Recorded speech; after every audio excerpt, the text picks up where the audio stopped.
Okay. So, well, first of all, welcome to week 17. So we're past the midway point. And we have a lot of really good stuff coming up. So, hope you're excited. I am. Before Joan does the Joan thing, just wanted to kind of orient you a little bit, because last week we spoke about the meaning and the goals IRCARD procedure, which it's about having meaningful goals in your life. And next week we're going to have a practice with Nicole up here to show you how the goals IRCARD procedure is done. That was last week. The week before we talked about stress, right? And today we're going to talk about stress. We're going to talk about a specific form of stress, which is like pretty significant stress, which becomes, we talked about how there's eustress, which is good stress that you can kind of process, makes you stronger. Then there's kind of distress, which is temporarily kind of, you have trouble handling, but then you can kind of do okay.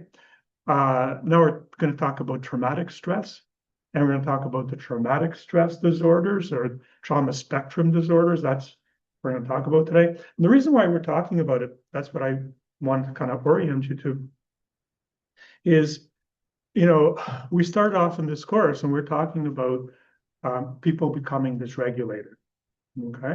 And we're talking about, one way to describe dysregulation is that we fall into holes, right? And some of those holes we fall into repeatedly. So those holes they're not just like once in a while because bad things happen, but they have to do with more what we call our personalities, so our habitual ways of thinking and how we feel and how we react, right?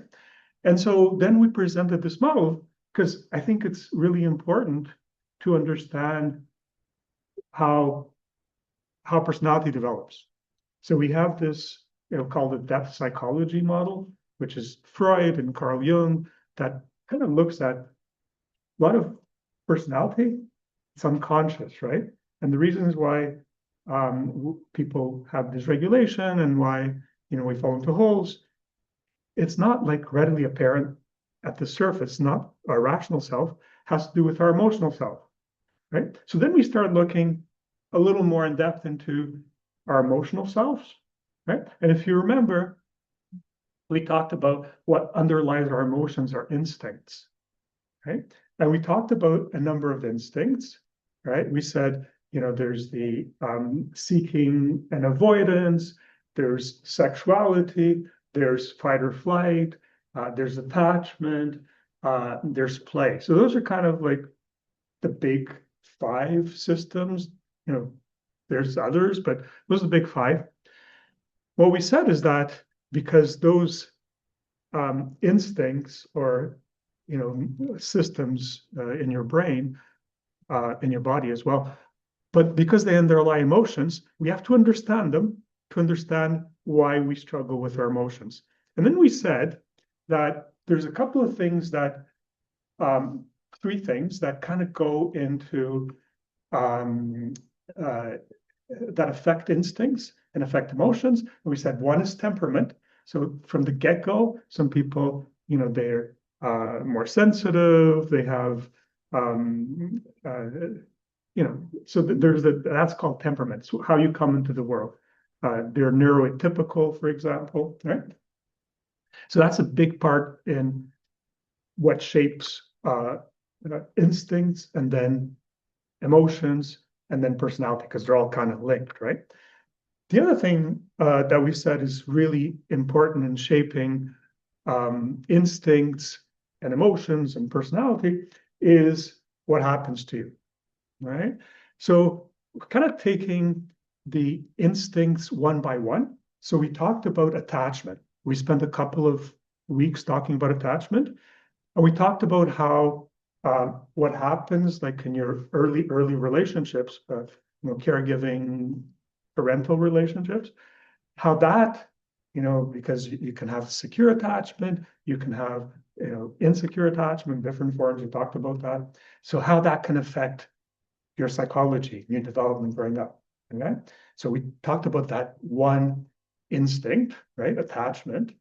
Now we're kind of switching a little bit because we're going to talk about another instinct that really deeply affects how our personality develops. And that's the fight or flight instinct. And the fight or flight instinct is sort of the main instinct that's affected by stress and trauma. Okay.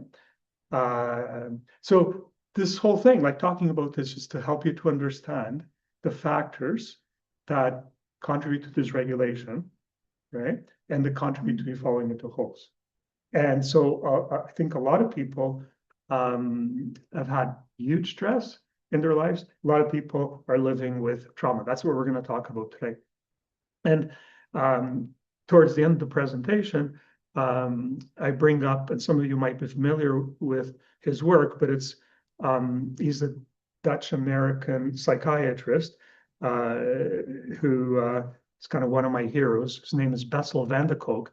Wrote a book a few years ago called The Body Keeps the Score.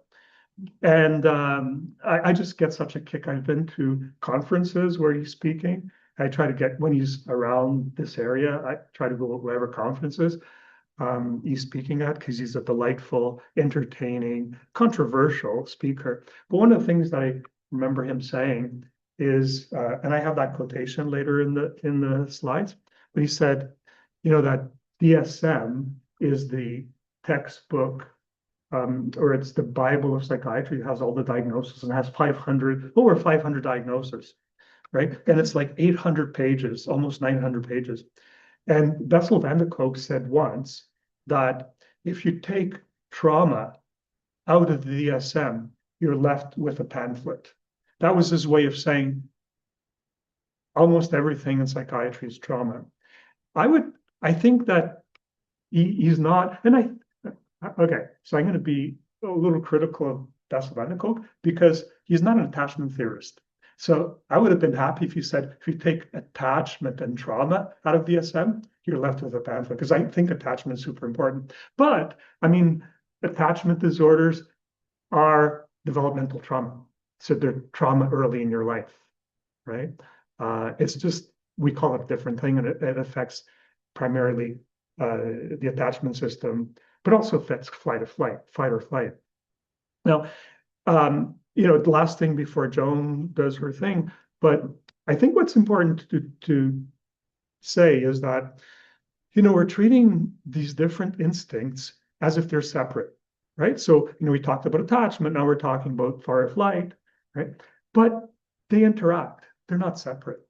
Within us, we have to talk about them separately because that's our language is limited, but reality is complex. So we have to have maps, and this is a map, but in reality, this stuff it's complex, right? So take this with a grain of salt. All right, Joan, go ahead. All righty. It's okay. So as Dr. Clado said, today is week 17, and we're going to be talking more about stress and trauma. Yes. Go that way a little bit. Oh, how's that? That's better. Okay. So here we are with our schedule. As last week was a midway point, now we're at week 17. Just a reminder, March 11th and March 18th, there will be no course, plus there'll be no going group, correct? Mhm. Yeah, on those 2 weeks. Let's start our meditation. And as always, if it's, dysregulating for you, feel free to skip it. For those who want to participate, feel free to join in. But first, let's check in with our personal dashboard. Check in your crisis risks. Are you low, moderate, high, very high, or extreme? Also check in with your window of tolerance. Are you within that window of tolerance? Check your energy reserves. Are you feeling a little tired today? Are you feeling well rested? And have you been tracking your targets on your goals whole target card? And your attention meter. How well are you focused today? Certainly the sunshine helps me to focus in more. So it's nice to see that bright sun this morning. So I'm sorry, Dr. Clay, I can't read the title because there's a bar up there. It's a 5-minute trauma related relaxation. Okay, there Yeah. we go. Okay.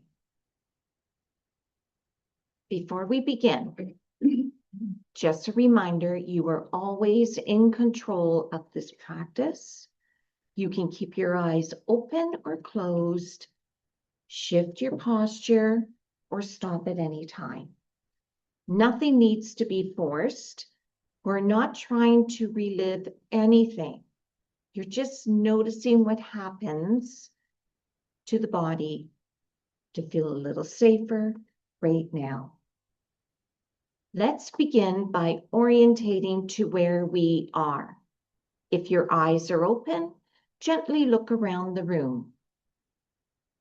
If they are closed, imagine the room you are in. Notice 3 things you can see, 2 things you can hear, and 1 thing you can physically feel. Perhaps it's the chair supporting you or your feet on the floor. Now bring your attention to points of contact. Notice where your body is being held. The floor, the chair, the backrest. You don't have to relax anything. Just notice what's already supporting you. If it feels helpful, you might gently press your feet into the floor or your hands together, just enough to feel your own strength.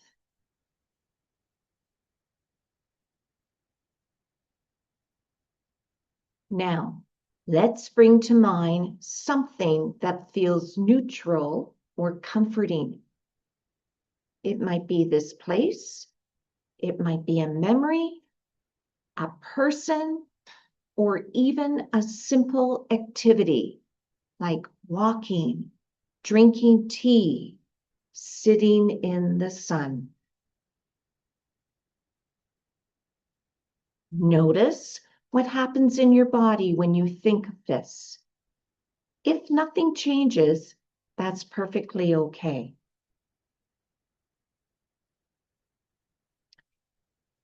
If it feels okay, notice your breath, not controlling it, just noticing where it's easiest to feel. If the breath ever feels uncomfortable, you can return to feeling your feet or looking around the room. As we finish, gently bring your attention back to the room. Notice the sounds, the light, the sense of being here. Trauma narrows the nervous system's sense of time and safety. Each moment of grounding like this is a small reminder that now is not then. When you're ready, carry this sense of choice and orientation into the rest of our work. Just a few reminders. Next week, we'll have an in-person practice session with Nicole. It's next Wednesday. Last week, we suggested you focus on the goals diary card procedure rather than other parts of the homework. If you remember, kind of looking at, things that in the week that you would like to change and set goals for yourself. And a few reminders, submit your questions or comments to the email address.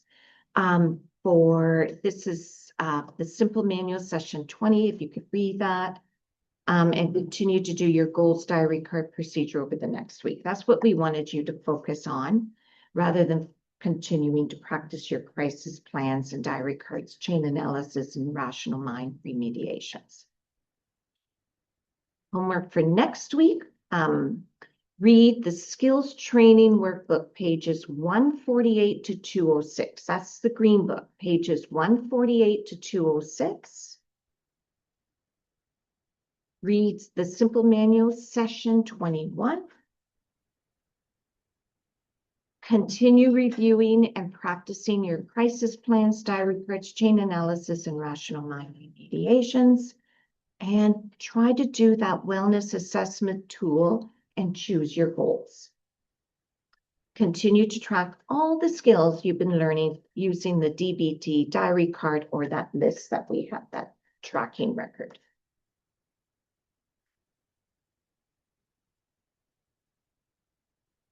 And I'm sorry, I can't read the title of this slide. It's for those who don't have.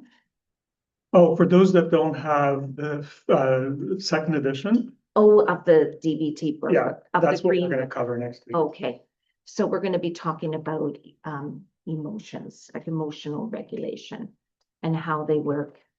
We'll discuss recognizing your emotions, overcoming barriers to healthy emotions, reducing physical vulnerability, reducing cognitive vulnerability, increasing those positive emotions, being mindful of your emotions without judging, emotion exposure, and doing the opposite of your emotions, and problem solving.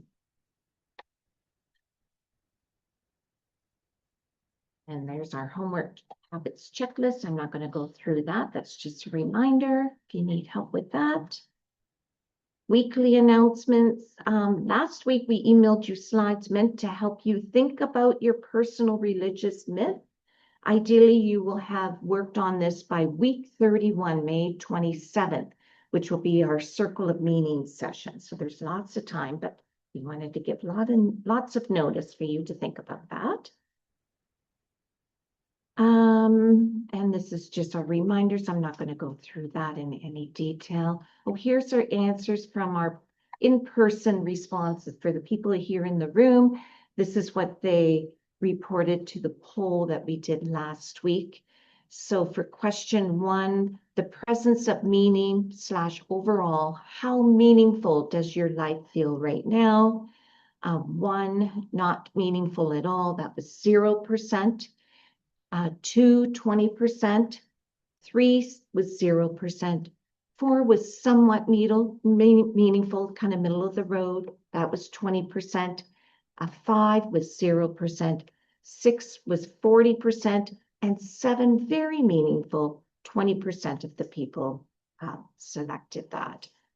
Question 2, search for meaning. How actively are you seeking or moving towards meaning in your life right now? Not at all was 20%. 2, 0. 3 was 0. 4, somewhat, that midpoint was 60%. 5, 20%. 6, 0%. 7, very actively was 0%. And finally, question 3, which description best fits you right now? High meaning, low searching. 60% of the people said that. High meaning, high searching was 0%. Low meaning, high searching, 20%. And low meaning and low searching was 20%. And back to our questions. Did we have questions this week? No. No, there were no questions, but please, as a reminder, if you have questions, comments, please send those into our email. So we don't have anything to review there. And so now we're going to start with our session on trauma spectrum disorders. Okay, thank you. Okay.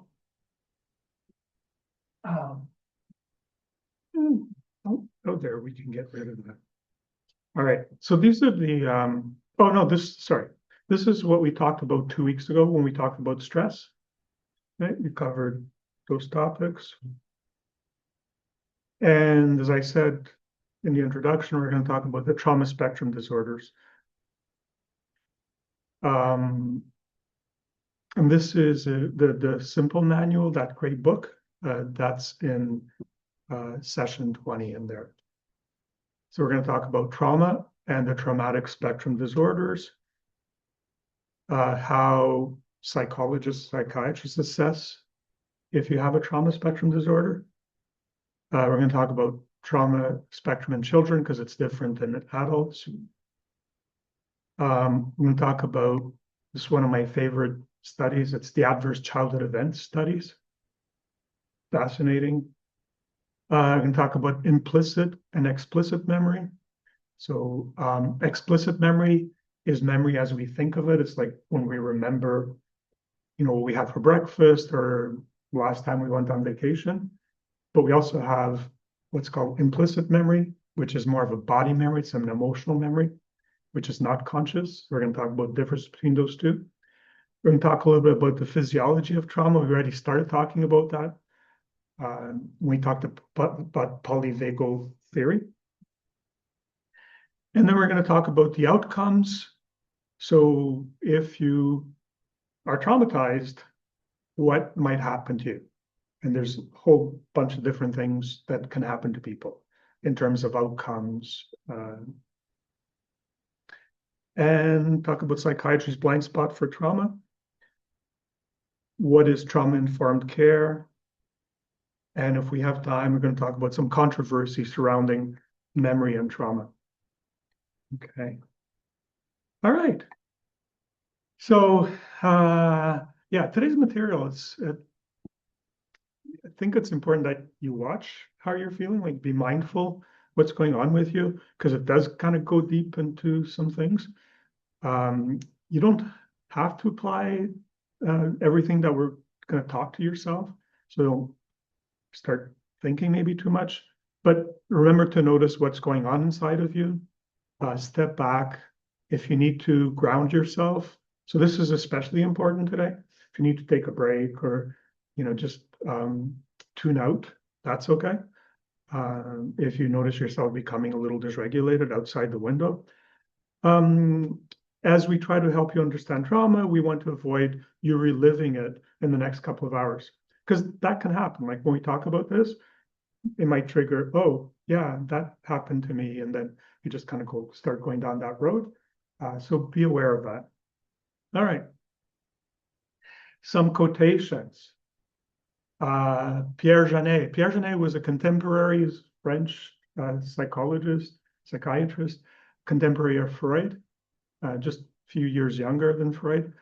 And we're going to come back to Pierre Janet when we talk about dissociation, because he was the guy who talked so much about dissociation, which is very related to trauma. We're going to talk about dissociation in a couple of weeks. So he said, trauma is an overwhelming experience that leaves you in a state of helplessness and collapse. Okay, so that's anticipating the polyvagal theory, where you go into, the dorsal collapse, dorsal activation, the parasympathetic. And then Darwin said that prolonged fight and flight leads to heartbreaking and gut-wrenching sensations. So, he was pointing to the body, how this happens in the body, right? And anybody who's had trauma knows that, it's a very physical experience, right? Again, coming back to Pierre Janet, being traumatized is an illness of not being alive in the present. So, some people say that trauma is really a disease of time, right?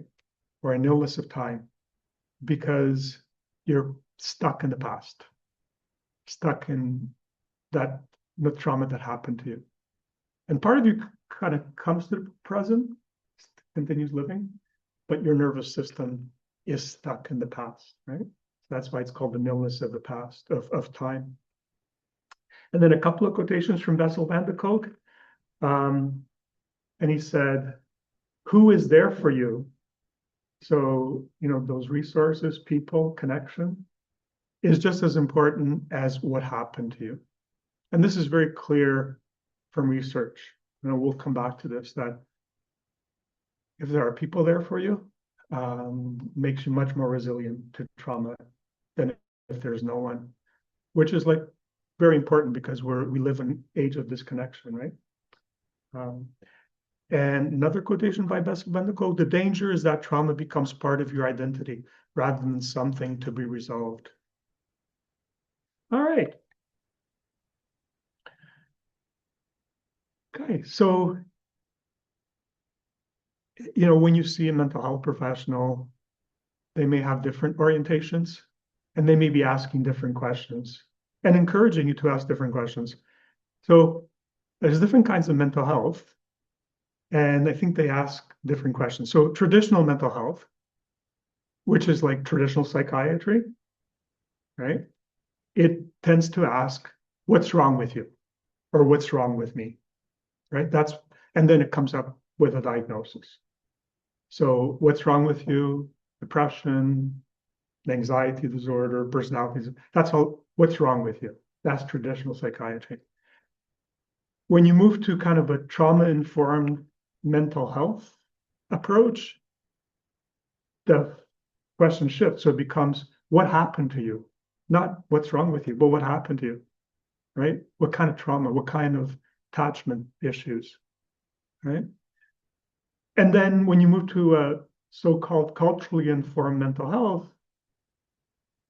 which is not just about you, but it's about your whole culture, you can ask, what happened to my people, right? My ancestors, people from the same kind of background as I. And then another type of mental health, which, we don't often talk about, but it's called liberation mental health. And the question that it asks is, what continues to happen to me and to my people, right? So this really brings in, that, because we talk about biological, psychological, social, brings in the social picture. Because we don't live in a very healthy social environment.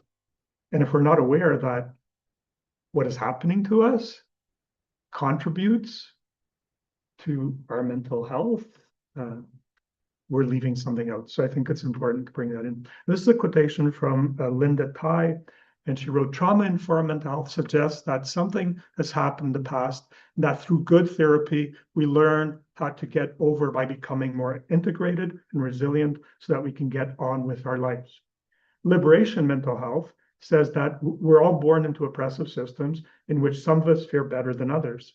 We can't neglect to recognize these oppressive systems and that no one is free until everyone's free from their oppression. So, a lot of our mental health has to do with who our parents are and where we're born. All right. It's kind of like we don't choose that, but that's there from the get-go. But we tend to kind of personalize and say, oh, people that do well, it's because they're strong, and it's not that. It's like, what happens to us, right? Okay. So let's get into trauma and traumatic stress disorders. So post-traumatic stress disorder, or PTSD, is the best known of DSM. DSM is Diagnostic and Statistical Manual. That's that book of all the diagnoses that we have in psychiatry. So PTSD is the best known of what the DSM calls stress and trauma-related disorders. That's the big heading, stress and trauma-related disorders. And so the question is, when was the term PTSD first used, and what exactly is PTSD? So let's get into that. I put this slide. I think this slide was here last year when we did this. I just find this interesting. So the first time that the word trauma was ever used in the English language, I don't know who did this research, but was in the journals of this guy, Samuel Pepys. All right. And Pepys lived in the 1600s. In the 1600s, 1666, there was a fire in London. It's called the Great London Fire. And central parts of the city were just completely burned and gutted by the fire. And Pepys was one of the survivors of this fire. And in his journal, he describes his experience, right? That after the fire, he wasn't the same person. He had all, these symptoms, and he wasn't well. And so it's interesting that if you go back to this journal, the symptoms that he describes are completely fit the pattern of PTSD. Okay, so that's one of the earliest references to be found, although people have been having PTSD for as long as it's been humans, right? And even animals have PTSD, right? So it's not unique, but this is just the recorded. And the term trauma began to be commonly used in the late 19th century. So it went from being isolated mentions to people start to use it quite frequently. And that was because with the Industrial Revolution, and things were pretty unregulated. So there were a lot of factory fires and mining accidents, and left people really traumatized from those accidents. And that was before there was any kind of regulation to try to minimize those accidents. And then World War II, it really became a thing. So in wars, obviously, the soldiers experience a lot of trauma, and it had different names. But one name was combat exhaustion, another one was shell shock, but it wasn't well accepted. So in those days, like, people were thought to be faking just to get out of being at the front. They were thought to be cowards and stuff. And rather than having any treatment approaches, they would send people back to the front because they didn't have any visible injuries. It was more of a neurological injury. So they were sent back to the front, or if they refused, they were shot or court-martialed. And PTSD began to be better understood in the Vietnam War. And Bessel van der Kolk worked for the Veterans Administration. So he's been around for a long time, but he was working with a lot of Vietnam vets, right? And researching and beginning to treat trauma. And then it was began to be considered a legitimate condition. And it first made it into DSM. The first DSM was 1980, and it was first diagnosis was in 1980. Right. So we've already discussed it when we talked about stress, but let me just give you a quick review because we're going to be we're going to talk about this today. So a stressor is a physical or psychological challenge to the well-being of an organism. So that's what happens to you. It's a stressor. Stress is what you experience. So it's an organism's physiological and psychological reactions. So there's stressor and stress, right? Eustress, we already mentioned this, is like manageable stress that is beneficial, makes you stronger. It's like exercise, right? Or, sort of mild psychological stress that, increases your capacity to deal with stress. The stress is an aversive state of stress to which the organism cannot fully adapt, but doesn't leave permanent effects if it's occasional. And then what we're going to talk about today is traumatic stress, which occurs when the stressor emotionally overwhelms the individual's coping mechanisms and leads to traumatic stress spectrum disorders. So all we're going to talk about today is traumatic stresses. Traumatic stress is a life-threatening event that's perceived by the experiencer as inescapable. So doesn't have to be life-threatening to an observer, but the person who's experiencing it perceives as life-threatening and inescapable. Those are the two kind of conditions if you perceive it. But to somebody who's watching, it might not be life-threatening, but to you it is. And that's typically what leads to traumatic stress. Okay, and so there's different types of trauma, right? So let's quickly define those. So to understand the stress and trauma-related disorders, it's essential to consider the nature, one, of the traumatic event. So the nature of traumatic event, what are traumatic events like? Okay, but then the second thing is how it impacts the person. So the nature of the trauma and how it impacts the person. Okay, so the nature of the traumatic event, and there's several distinct types of traumatic events that have been described. So the most commonly known is what we call single incident trauma. So you had a car accident and you developed trauma after that. That's single incident trauma. It was one incident, or you were assaulted and you developed trauma as a result. We'll talk more about this, but often when there's single incident trauma, there have been a lot of other traumas before, or a lot of other stress, right? Because people tend to be resilient unless that single incident trauma is overwhelming. But often there's a history of other traumas that people are able to kind of deal with, but then there's something else that happens and that kind of breaks them. Then you get, in contrast to single incident trauma, you get complex trauma. And complex trauma it's not like a single event. It's like repeated or ongoing trauma. For example, child neglect. It's not like one episode. It's usually a pattern, right?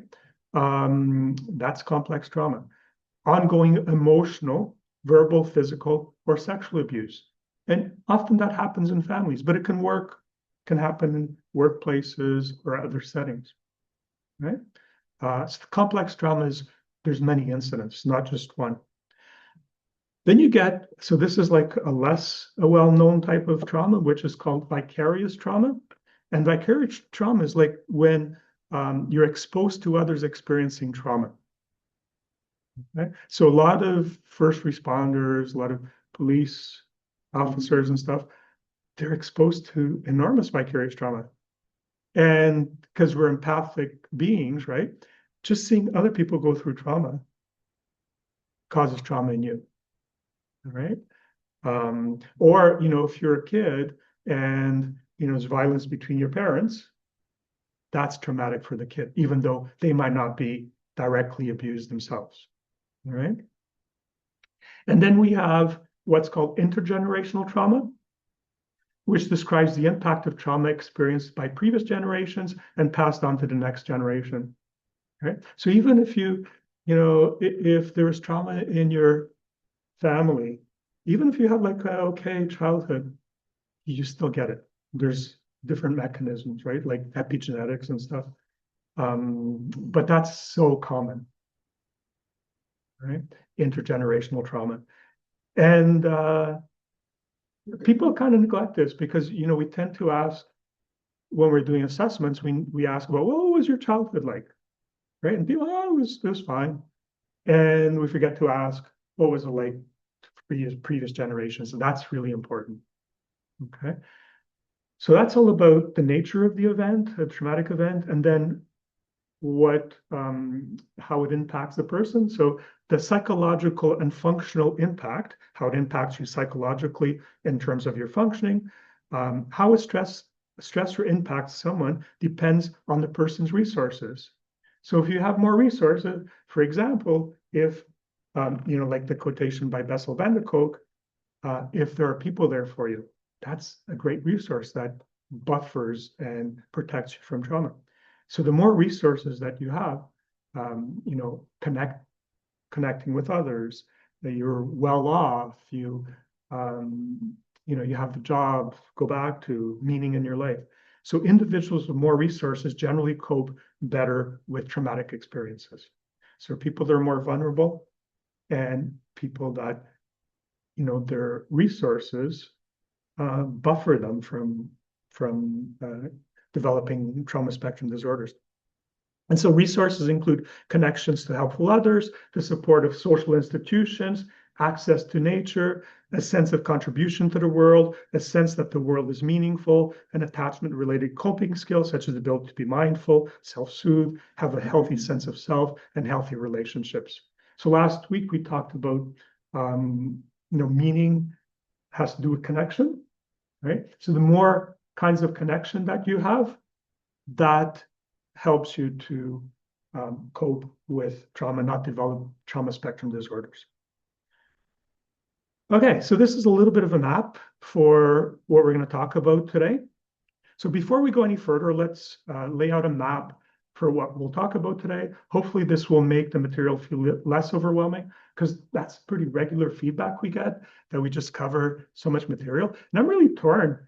Part of me is like, okay, let's cut out like 50%, but it's kind of like, I can't get which 50%. I can't get rid of it because I feel like it's all also important, right? So I tried to kind of leave some stuff out, but I guess I'm just so interested in this stuff. It's like, how do you leave anything out? Anyways, but then I can't persuade people to come for 4 hours. That's just like a bridge too far. It's like 3 hours is like enough. So, well, we'll see. So everything starts with a stressor. Okay, what happens to you? Something that challenges the nervous system. This could be a single event, something repeated, like in complex trauma, or something developmental. It happens in your childhood. The body automatically generates a stress response, right? Fight, flight, freeze, or collapse. Okay. Talked about that when we talked about the polyvagal theory. This part is biological and automatic, what happens in your body. The key is whether the stress is escapable or inescapable. If the stress is escapable, the stressor, I should say, is escapable physically or psychologically, the system usually settles because the person is going to escape, okay? And is going to escape into safety, and eventually calm returns. But if the stressor, that's not stress, that should be stressor, not stress. If the stressor is inescapable, especially when the person is helpless, dependent, or trapped, the mind has one last option: dissociation, which is we're going to talk about in 2 weeks. Dissociation isn't a failure, it's an emergency survival adaptation. When dissociation happens, the experience doesn't get stored as a story, meaning it's not just a memory that, oh, this happened to me. Okay, I remember this happened to me. It gets stored as an implicit memory, body sensations, emotional states, and action tendencies. So it gets stored not just in your cortical, your rational mind, it gets stored in your emotional and your body. Okay, and that's where it becomes a problem, when it gets stored there, right? These implicit memories, so the not the rational memories, but the body and emotional memories, don't show up as conventional memories. What I have for breakfast, or we're going to talk about this, or what was my last vacation. They show up as dysregulation, so not being able to be in the window of tolerance. They show up as anxiety, numbness, rage, shutdown, and relational patterns, our relationships with others. Okay. Over time, people have experienced, these things follow different trajectories. If you have trauma, it can go different ways, right? Many recover, some develop chronic symptoms, some reorganize their personalities around survival, and some experience post-traumatic growth. So everything in that slide, everything we're going to talk about the rest of the time together is there. It's all we're going to talk about. We're just going to elaborate on that. So let's start with how stressors affect the body and mind. So fight or flight. So as we previously discussed, and repeating this, along with seeking and avoidance, sexuality, attachment, and play, fight and flight is one of the instinctual brain systems. So we said there's 5 brain systems that the instincts are at the root of emotions. That's what gives rise to emotions, right?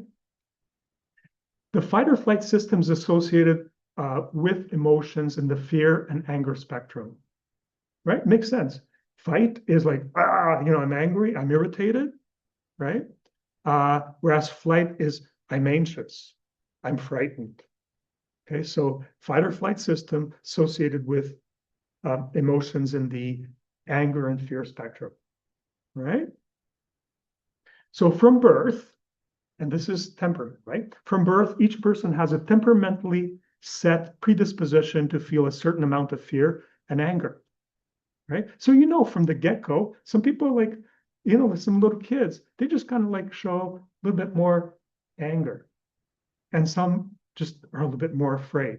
So already the set point differs when we're born, where we lie on this fight flight instinct, right? So that's called temperamental differences. But then, as we said, environmental factors, including parenting, right? Attachment styles, interact with the person's temperamental set point for anger and fear, producing further alterations in the intensity with which these emotions manifest in a person. So how much fight or flight, how much anger and fear as an adult you feel and you express and you live with has to do with temperament plus what happens to you. All right. Environmental influences can increase or decrease temperamental set points. So what happens to you can either kind of, you have that set point, it can kind of make it better or make it a little bit worse. For example, if you have authoritative parenting, so remember, authoritative parenting is the best kind of parenting. So it's parenting that's warm, but at the same time, there's rules and expectations. So if you have authoritative parenting, which is associated with secure attachment, authoritative parent and secure attachment tend to moderate a person's temperamental predisposition for fear or anger. So if you have a little bit of a, temperamental, like your temperament is like a little bit more towards fear or a little bit towards anger, if you grow up in a good environment, it kind of dampens that a little bit. It helps that, right? On the other hand, and this, I'm sure this is obvious to you guys, insecure types of attachment and other types of parenting, right? The ones we talked about, tend to exacerbate temperamentally set predispositions for fear and anger. And the more extreme stuff that happens to you, more extreme types of parenting, the more it's going to change your set point. So if you have extreme, not so good parenting, you're going to have like very, very severe fear or anger as a result of that, because it's really damaged your set point or really changed your set point. But it's not just parenting. It's like what happens to you even after, later in life. So chronic stress and traumatic events dysregulate the fight and flight system, contributing to long-term alterations in a person's experience of anger and fear. Okay. So let's talk about, now we're just going to go quickly over this because let's see, we're 10 o'clock, trying to time myself. So these are the different diagnoses, different trauma spectrum disorder diagnosis. All right, so you guys already know DSM. We've talked a lot about DSM. The first DSM was DSM-3, that was 1980. We're up to DSM-5 TR, and that was just recent. DSM-5 came out in 2013. But there's another classification. DSM is the most common classification for mental disorders. In Europe, they tend to use what's called the ICD-10, which is an alternative, but we use both, but in North America, we use DSM-5 mainly. But they're both descriptions of mental health issues, right? So the DSM and ICD, International Classification of Diseases, lists several diagnoses that they consider to be caused by stress, okay? So there are 5 under this big category called the trauma and stress related disorders in DSM. There's 5 conditions. So the one that's most commonly known and the one that's most commonly diagnosed is post-traumatic stress disorder. That's the one that, okay, if you know one of these, that's the one you know. The other 4 are acute stress disorder. I never diagnosed that, okay? I don't know any psychiatrist who diagnosed that. Reactive attachment disorder. So this is something that pediatric or child and adolescent child psychiatrists diagnose more. Reactive attachment disorder. Disinhibited social engagement disorder, which is also child and adolescent psychiatrists diagnose that more, not adult psychiatrists so much. And then you have adjustment disorders, which we do kind of diagnose once in a while. But these are all trauma and stressor related disorders. Just to give you a brief idea, okay, this may be getting into the weeds a little bit. So the ICD-11 includes all 5 of those that I just mentioned, okay? But in addition, ICD-11 also has complex PTSD as a category. So it has the 6 categories. It has all those 5 plus the 6. It was proposed to be included in DSM-5, but the DSM rejected it. They said, it's not different enough from the post-traumatic stress disorder to merit its own diagnosis. But the Europeans thought it was. Okay.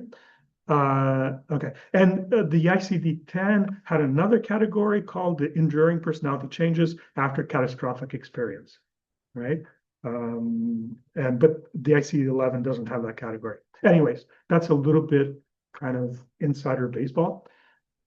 So let's look at the criteria that you require to be diagnosed with PTSD.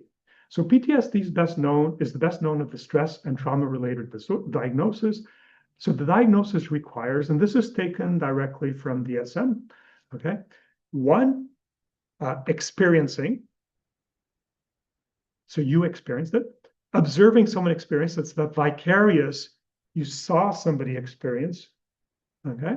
Or you don't even have to have seen. You can learn of someone close to you have an experience. You weren't there, but you hear about it, right?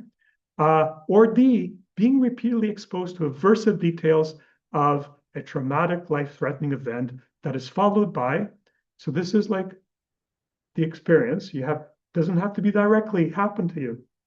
Could happen to somebody you know. You don't even have to have been there, right? But then what happens to you is you develop persistent re-experiencing of the events or memories or what the person told you, and intrusive symptoms in the forms of flashbacks, intrusive thoughts, etc. So you have to have that, okay? You have to have avoidance of cues that remind you of the events, such as people, places, or certain thoughts. So as a result of, what happened, what you heard, what you were told, you have to avoid things, because if you see these things or you hear about them, it triggers you. And then you have these distressing experiences, the flashbacks and stuff. And for alterations in thinking and mood, such as distorted thoughts about the cause and consequences of the trauma. So in the picture there, you have sort of the 8 diagnostic criteria. Okay. So you have to have also anxiety. So this is all part of PTSD. You have to have anxiety or hyperarousal symptoms. Anxiety, hyperarousal are similar, such as sleep disturbances, being easily startled, kind of jumpy, right? 6, the symptoms must have lasted for at least a month. And this is where acute stress disorder comes in. If you have all these symptoms, you had like a trauma and you have all the other symptoms of PTSD, but it hasn't lasted for a month, it's only lasted from 3 days to a month, okay? Then you diagnose acute stress disorder as opposed to PTSD. So you have to have it at least a month before you can make diagnosis of PTSD. And if you have these symptoms that I just described, less than 3 days, that's not considered pathological. But if it crosses, this is like a bit kind of, again, not that important, but just to let you know. Now, the other thing that's necessary is that symptoms significantly affect your functioning. If it doesn't affect your functioning, then it doesn't qualify as PTSD. And lastly, symptoms cannot be better explained by another condition, another psychiatric condition, okay? Or, it could be like a endocrine condition, something like that, okay? So again, this is a bit of a repeat, but the most common PTSD symptoms fall into what we call 4 clusters of symptoms. So the first is re-experiencing. So what are you re-experiencing? You're re-experiencing what happened to you during, the event, or when you were told, or when you witnessed, okay? And what happened to you?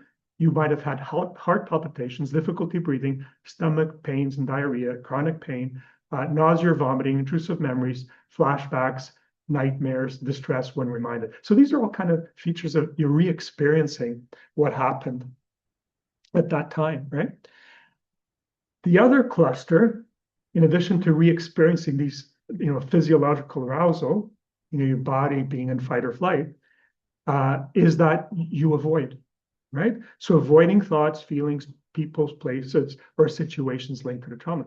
Because if you don't avoid it and you're exposed to it, it triggers you and then you re-experience, okay?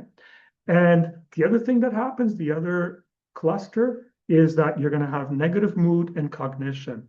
So emotional numbing, guilt or shame, negative beliefs about the self and the world, loss of interest, detachment, easily fatigued, depression, and severe anxiety and suicidal thoughts.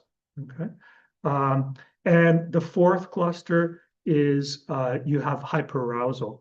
So negative mood and cognition is more collapse, okay? Whereas hyperarousal is more fight or flight, right? It's more hyper excitation. So you have hypervigilant, exaggerated startle, irritability, agitation, sleep disturbances, concentration problems. You might use substances to try to self-treat your symptoms, or you might use medications or, substances. Okay. So we talked a little bit about that the more resources that you have, the less you're likely to develop PTSD. So the question here is, who's most at risk for developing PTSD? What increases your risk when you have an event? Because not everyone is equally at risk, right? So in order of importance, a number of factors significantly contribute to the risk of a person developing PTSD. So I'm just listing those from the most important to less important, okay? So the first is like trauma severity and chronicity, right? So it's the quality of the stressor. So the more severe and the longer lasting your trauma is, the more you're likely to develop PTSD, right? That makes sense. So interpersonal, prolonged, inescapable trauma, special betrayal carries the highest risk. Okay, the second thing that is most likely, if you don't have that or if you have that, makes a difference in whether you get PTSD or not, is lack of social support after the trauma, right? So if you have support, it's so helpful. Okay, if you don't, and it's interesting because Bessel van der Kolk talks about this, because there was a huge difference between veterans who were coming back. Hold on just 1 second. Veterans who were coming back from World War II, they were much better received, right? Because it was a popular war. The Allies won the war, all right? And when they came back home, there were jobs because the economy was growing. There were jobs for the veterans. So not that, they came back unscathed. There's a lot of trauma, but people that came back from World War II tended to do better than ones that came back from the Vietnam War to the US. Because the Vietnam War became very unpopular, right? And the Americans didn't win that war, and the Americans were shamed, and so there wasn't as much support. They weren't they weren't well received. Okay, so big difference in the supports that you get. Okay, so poor validation, isolation, ongoing threat markedly increases the risk. All right, so 3. And this is really important. We talked about this earlier. Prior trauma, prior to whatever new event you're experiencing, and adverse childhood experiences, we're going to talk about that in a minute, sensitizes stress systems and shapes threat appraisal. So one image that I use sometimes is if let's say a windshield of a car. Sometimes like, a rock or something hits the windshield and you'll get like a little nick in your windshield, right? But the rest of the windshield is fine, right? So you kind of go, oh, this is okay, right? It's not bad. But what happens is that nick, and if you get another nick, right? it sensitizes your windshield. So your windshield becomes much more vulnerable. So then it doesn't take much and it shatters. And so that's the same thing with PTSD. So the more kind of nicks or the more chips you get in, to your nervous system, the more like another, even if it's not like a big other nick, could be just a tiny thing, but it just crosses that threshold. It's like the straw that broke the camel's back. Okay. So peritraumatic factors, intense fear, helplessness, association during the event, that makes a difference. Cumulative life stress, so ongoing losses, financial stress, illness, migration, or relational conflict. Okay. Pre-existing mental health vulnerabilities, so anxiety, depression, pre-existing to the trauma, substance use, neuroticism, okay, biological vulnerabilities, etc. So you get the idea. These things make you, the fewer resources you have, more at risk you are. Okay. All right. So this is another thing, as the men and women in general have different things that tend to cause PTSD. So the most common one, and we're talking about one event here, okay? In women, most common one event cause of PTSD is sexual assault and rape, okay? The second was severe physical assault or intimate partner violence. The third is sudden traumatic loss, the violent death of a child, partner. 4, serious accidents, motor vehicle collisions, especially with perceived helplessness. 5, medical trauma, obstetric emergencies, invasive procedures with loss of control. So that's for women.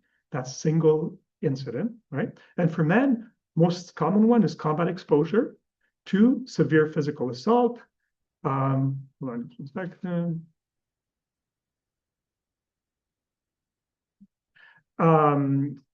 Serious accidents such as motor vehicle, industrial falls, witnessing violent death or serious injury, life-threatening occupational trauma, first responders, police, firefighters. So interpersonal trauma, intentional harm by another human, as opposed to impersonal. So like being in a flood or being in a hurricane, it's like an act of nature. But interpersonal is like somebody else does it to you, carries higher PTSD risk than accidents for both sexes. Women have higher PTSD rates overall, largely driven by sexual violence exposure. Men experience more traumatic events overall, but a lower conditional PTSD rate per event. These are statistical patterns, not absolutes. Individual meaning, context, and support matter more than category, like male or female, right? All right.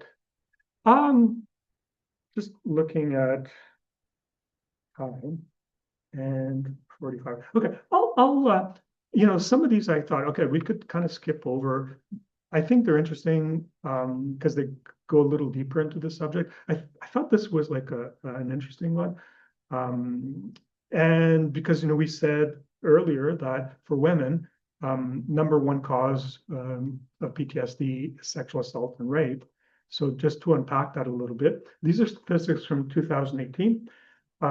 So sexual assault is any unwanted sexual activity or touching without clear voluntary consent involving acts like forced kissing, touching, or penetration. It's a crime that violates a person's sexual integrity, often stemming from force, threats, or abuse of power. So this was a Canadian national survey revealed that in 2018, there were 460,000 sexual assaults. Okay, that's out of a population of 37 million in 2018. So that's 12 women, all right, out of every 100 people, not just women, but every 100 people. Yeah, so 90% of sexual assault victims are women.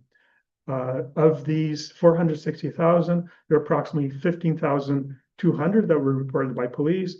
Of those, in about 5,500 charges were laid, so a third of the ones reported.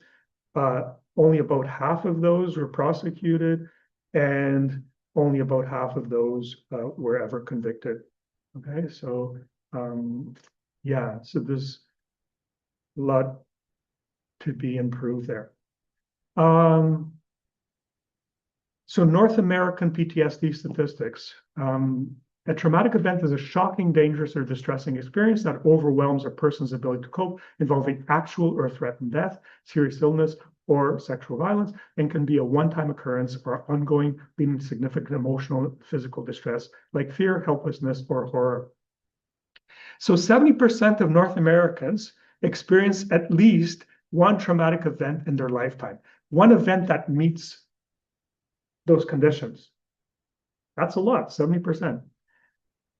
20% of people, so of that 70%, because only 70% experience a traumatic event, 20% who experience a traumatic event eventually develop PTSD. So only 1 in 5.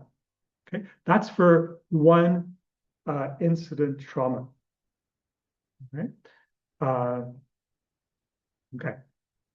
8% of people who do develop PTSD at some point, 8% of the whole, all the population, which is a lot, will develop PTSD at some point in their life. Doesn't mean that it has to last forever. That's almost 10%. 1 in 10 people will, at some point in their life, have diagnosed with PTSD. And at any point in time, so that's over a lifetime, but any point in time, like if you take right now, 2.2% of the population currently meet the diagnosis for PTSD. So I think Canada's population is what, like 42 million or something right now. So that's 920,000 people in Canada would meet the criteria. Almost 1 million people in Canada, right? That's way more than the size of Stratford, okay? So twice the size of Kitchener-Waterloo. All right. Now, so I said that, this is another one that's commonly diagnosed. I think I'm going to skip that just because of time, but you're welcome to go back to the slides. I'm going to skip that one too. That's from the ICD-10. Okay. So I think this is important to touch on. So what's the difference between PTSD and complex PTSD? And I think if you go back to the slides, take a look at this illustration here, because that really captures it. It captures it better than words can capture it, right? But let me try to capture it in words. So I said that complex PTSD is not in DSM, not in DSM-5. It is in ICD-11, so the European diagnostic criteria. So ICD-11 recognizes that the reactions of some people following traumatic events extend beyond the previous definition of PTSD. So it's quite different from just PTSD, all right? So in contrast to DSM-5, the ICD-11 formally defines the diagnosis of complex PTSD.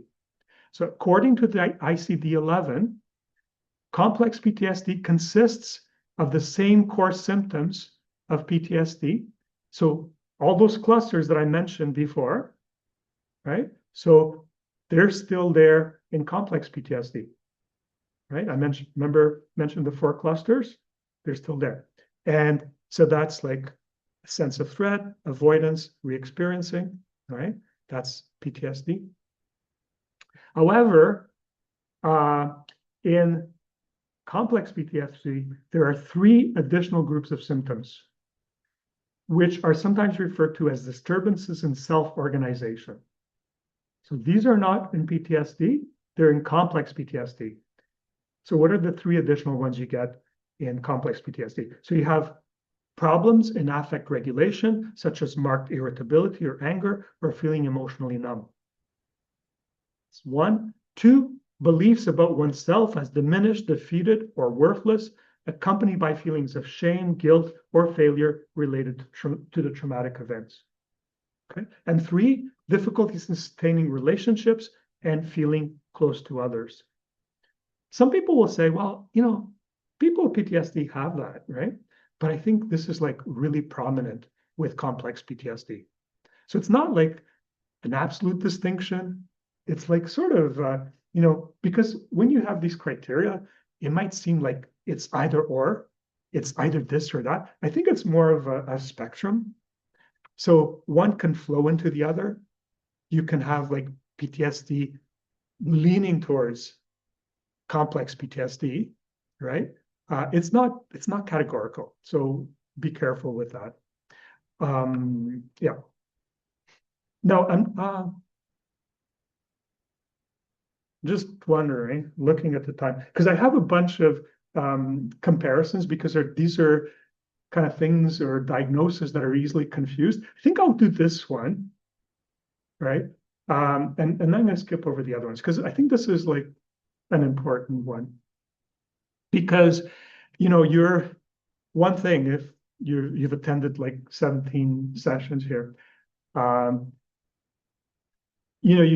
hardly ever speak about borderline personality disorder. Okay, I never diagnose borderline personality disorder because I think it's such a problematic diagnosis. Now, if people, if it helps them, if they kind of go, "Oh, I was diagnosed with that," and makes sense, and it works well for me, it's like by all means, like people are complex. If this map helps you to understand something, that's great. The reason I kind of don't go there is because at least, and maybe it's changing, but I think among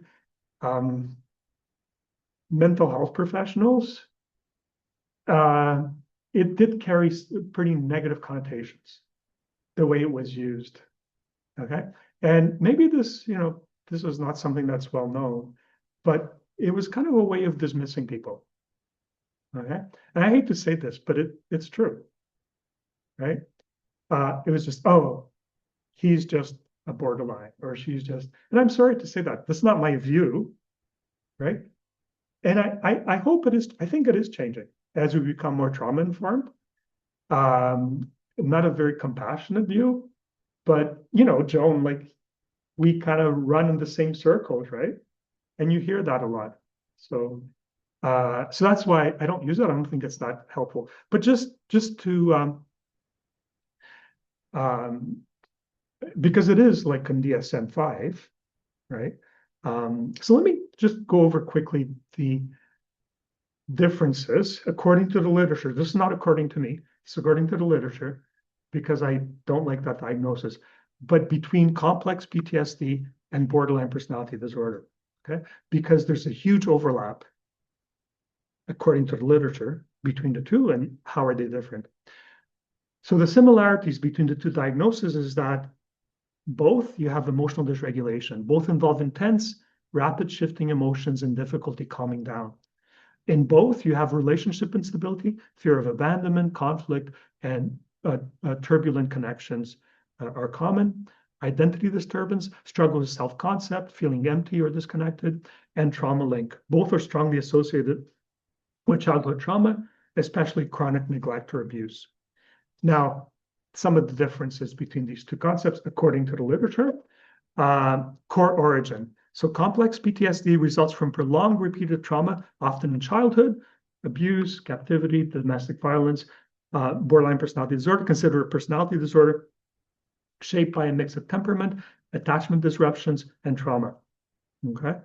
I'm not sure that's like a great difference. I don't know, but those are, according to the literature. Symptoms specific to each. With complex PTSD, persistent re-experiencing avoidance, hyperarousal, like PTSD, plus emotional numbing, shame, guilt, and difficulty trusting others. With borderline personality disorder, more marked fear of abandonment, impulsivity, self-harm, and rapid swings in how others are perceived, ranging from idealization of others to devaluing others.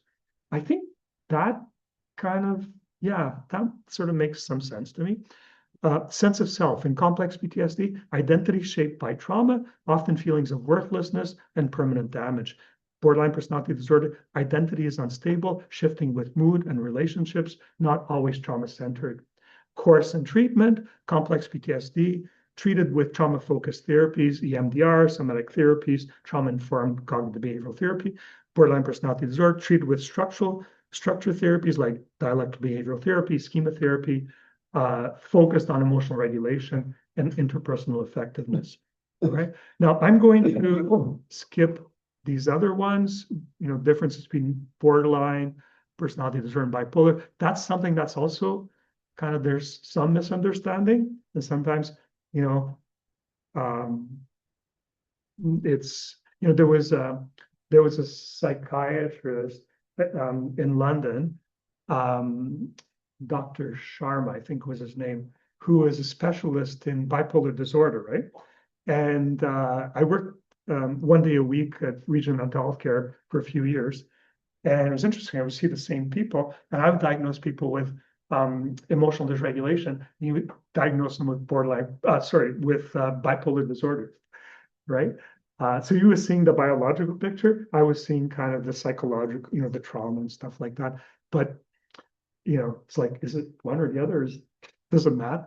It's like people are who they are, right? And it's like, how can we help? How can we understand them? Okay, I'm gonna skip over those. Okay, so how are we doing for time? Oh, we're doing okay. So yeah, we'll take a break. I know this is heavy stuff, so we'll take a big break at 10:30 on the dot today. So how do we diagnose PTSD? Right. So how does psychologists, psychiatrists diagnose PTSD? So it's a combination of different things. To diagnose PTSD, mental health professionals rely on, first of all, we always do a structured clinical interview. When we meet people for the first time, there's a bunch of things that we have to cover, right? You know, as I get older, it's more like a conversation. I don't need to kind of be so rigid because I end up covering, you know, all the areas just by having a conversation with people. When I was starting, I was kind of, okay. And when you're doing your exams, you really have to show that, you know, you're very organized and you follow all the categories. So that's a standard clinical interview. So that's the first thing. And you have to assess the person meets key criteria, like the ones that I described earlier. Make sure that's there. Okay. And then there's standardized assessment tools. So tools are like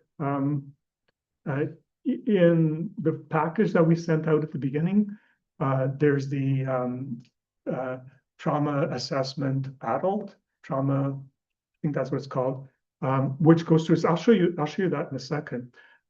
So we often give people that to kind of as a questionnaire that they fill out. So that's the other thing.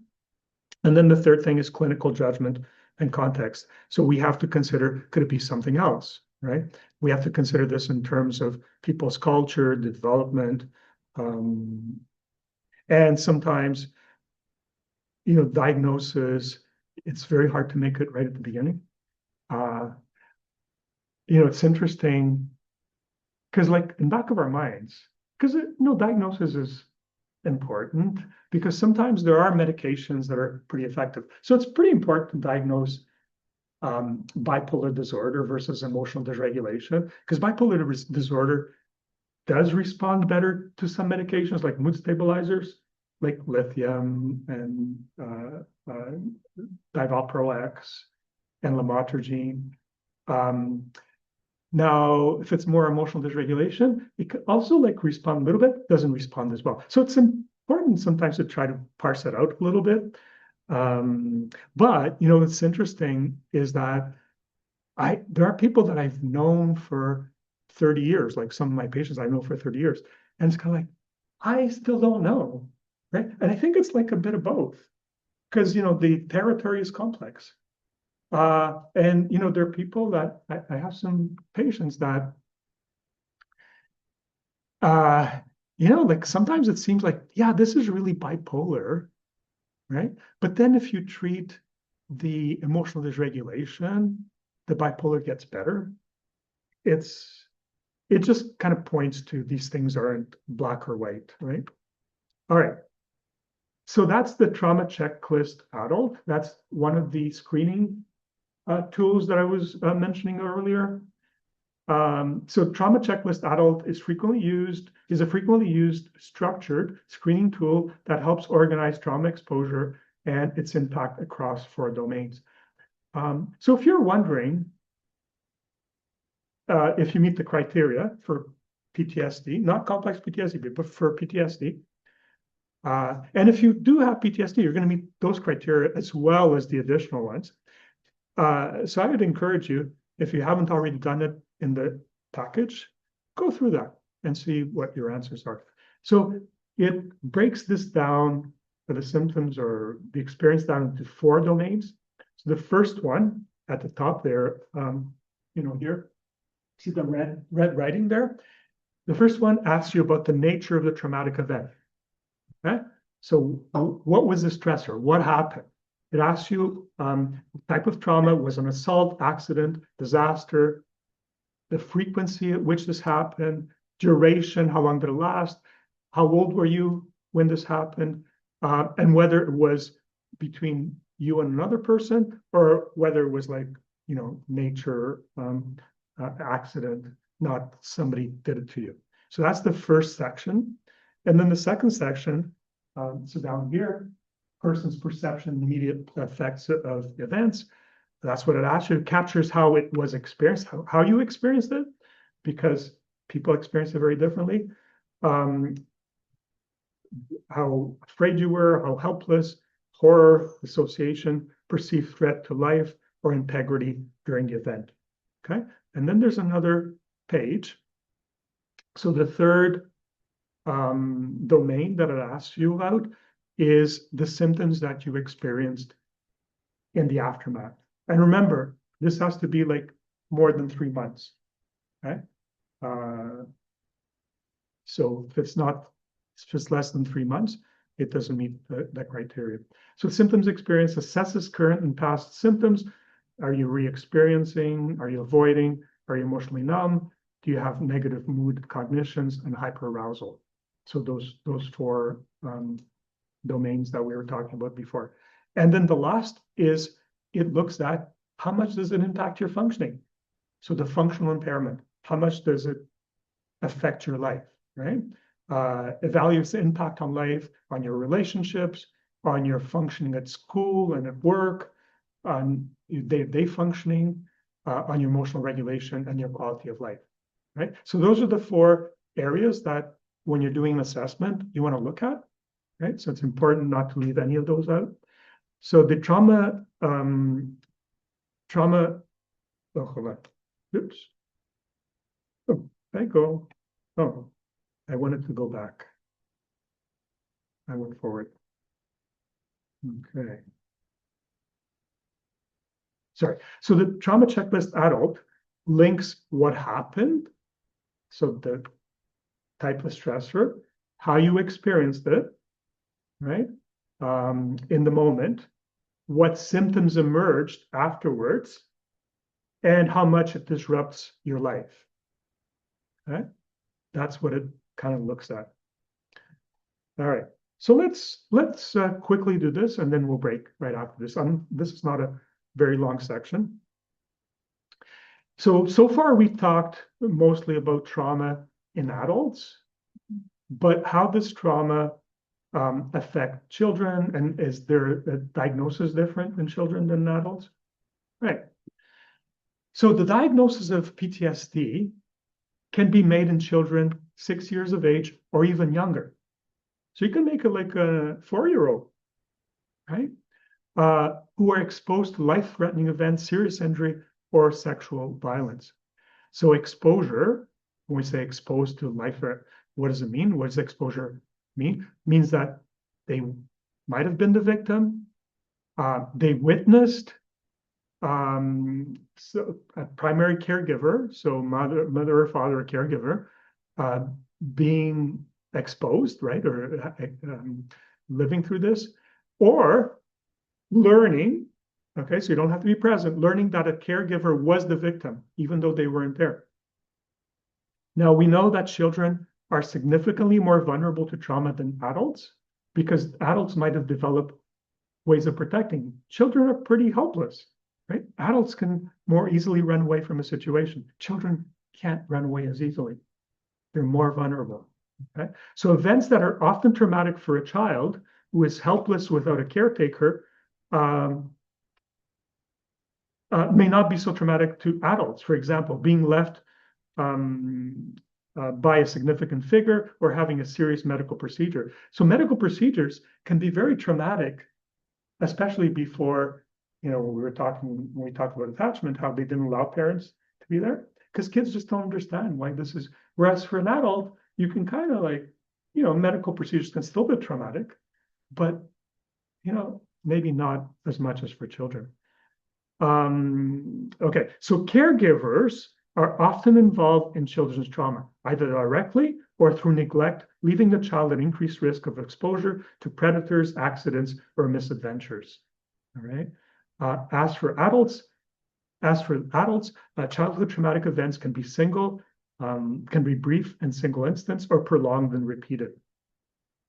And so this is where diagnosis is a little bit different, because in children, there's a couple of diagnoses that are not made in adults, and the two diagnoses that are made, so prolonged and repeated childhood trauma often leads to DSM diagnosis of, so in adults, that's the complex PTSD, right? But complex PTSD in children is called reactive attachment. That's number one, or two, disinhibited social engagement disorders. And I'll define what those are. So both these diagnoses overlap significantly with the concepts of complex PTSD, personality disorders, and dissociative disorders. So that's the childhood equivalent of complex PTSD. So, all right. So let's quickly look at that, because I think that's important. Reactive attachment, that's one, and then disinhibited social engagement disorders. What do those look like? So the DSM-5 trauma and stress related disorders category includes two diagnoses for which symptoms must be present before the age of 5. So you have to have this before the age of 5 to meet the diagnosis. So first of all, reactive attachment disorder. So these children present with A, emotionally withdrawn behavior, B, social and emotional disturbances, reduced responsiveness, limited affect, irritability, sadness, fearfulness. C, they have been exposed to extremes of insufficient care in the forms of social neglect and deprivation, repeated changes in caregivers, rearing in unusual settings. And then the other one, which is very similar, is called disinhibited social engagement disorder. These children present with reduced or absent reticence when interacting with unfamiliar adults, meaning they just go up to any adult, doesn't matter, right? Behaviors are not limited to impulsivity. That includes social disinhibited behavior, and they have been exposed to the extremes of insufficient care. The reactive attachment disinhibited social engagement disorders are caused by trauma in the course of children's development, so developmental trauma, all right? And that quotation there is, if a parent abuses or abandons a child, the child doesn't stop loving the parent, they stop loving themselves. Okay, and we're almost there. Yeah, 2 more slides, and then we'll take a break. So developmental trauma, so trauma that occurs as you're developing, like when you're a child, right? So the term developmental trauma refers to trauma that occurs when the child and adolescent is going through stages of psychosocial development. Children and adolescents are particularly vulnerable to chronic and traumatic stressors because they don't have the same resources as and depend for protection on parental figures who may or may not protect them, who are sometimes the perpetrators of the trauma. 3, parents who are stressed have more difficulty being attuned to their children and teaching them how to self-soothe, which makes these children more vulnerable to stress and trauma. Having a parent who is mentally ill can also be traumatic. 4, children with insecure attachment types are particularly susceptible to stressors. Not only do they have poorer coping skills, which might never have been modeled for them, but they are also less likely to have an attuned and responsive parental figure to protect them from harm. 5, attachment trauma refers to trauma caused by parental figures and leads to both attachment and trauma spectrum disorders in children. 6, any early life stressor that is beyond the capacity of the child to deal with can interfere with psychosocial development, which then manifests as personality-based issues. Okay, and I think this is the last slide before the break. All right. So what are some of the long-term effects of early life trauma? So developmental or childhood trauma occurs when a child experiences an event or series of events as overwhelmingly distressing. This often results in lasting mental and physical effects, which may include 1, it affects the child's perception of reality.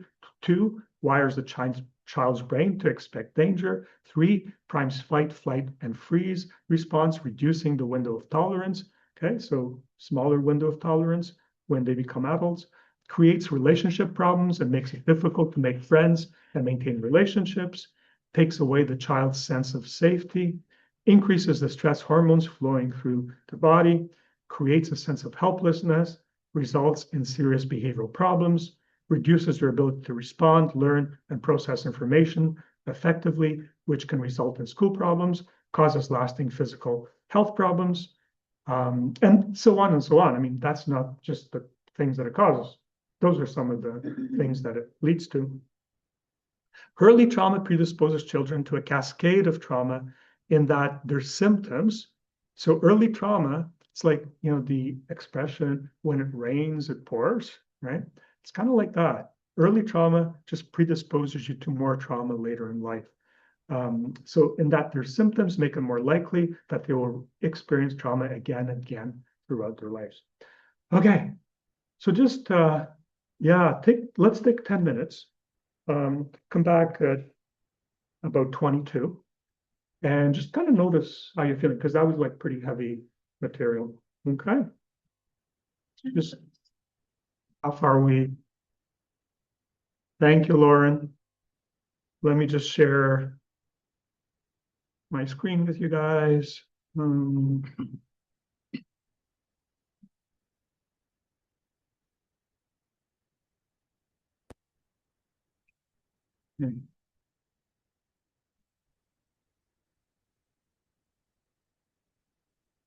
right. All right, so we were talking before the break, we were talking about more childhood trauma. Let's talk about adverse childhood event studies, because the adverse childhood event studies links childhood with adulthood. Okay, what it talks about is how important what happens to you in childhood is to your adult, not just mental, but also physical health. That's what these studies talk about. It's the link, the importance of what happens to you in childhood in later life, okay? So these are like really amazing. It's not just one study, it's a set of studies that's still ongoing. And the main researcher of these studies was a guy, an American called Vincent Felitti. And the studies were funded by the Kaiser Permanente. It's an insurance company. It's a big insurance company, but they also have a lot of clinics and hospitals and stuff. It's like one of these giant corporations in the US. And they do a lot of research, right? And the question they were specifically wanting to ask, because they insure people, they wanted to know, all right, because they realized that, you know, when you get to a certain age, like past 50, right? Earlier on, like people have, well, obviously they do before that, they have a lot of illnesses and stuff before that, but you start to get really more illnesses as you get older, like heart disease and cancer and stuff like that. And so the question that they asked is there anything in early life that predicts later life illness and mortality and morbidity? What are the factors? And they cast like a really wide net. They said, let's look at everything, because we want to predict who gets sick and who stays healthy. Because there's a big difference, right? There are people that are healthy their whole lives. Other people, you know, have multiple physical and psychological issues. So they were looking at that. Now, if you remember, we already looked at some of the factors. We talked about the Whitehall studies, right? That were done in the UK. And those studies, what they said is that where you are on the social hierarchy is very predictive of your health. Okay, so that's a big factor. But that's not something that happens in childhood. That's like a social hierarchy later on.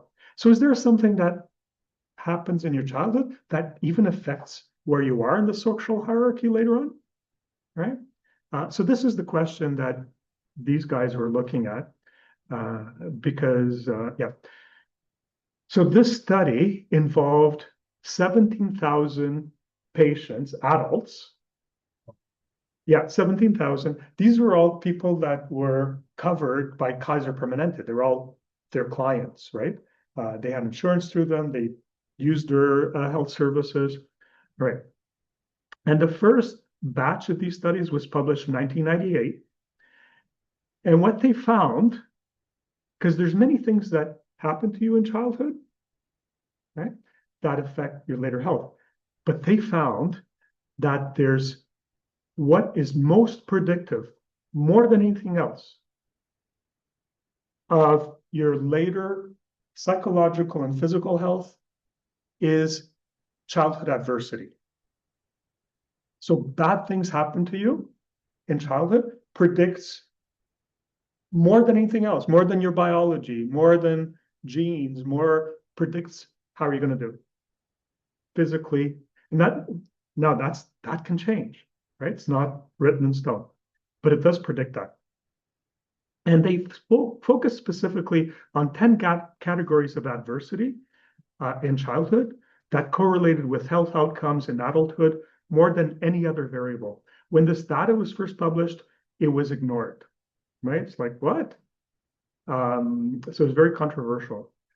So adverse childhood experiences or events are common forms of childhood trauma, which encompass various forms of physical and emotional abuse, neglect, and household dysfunction experienced in childhood.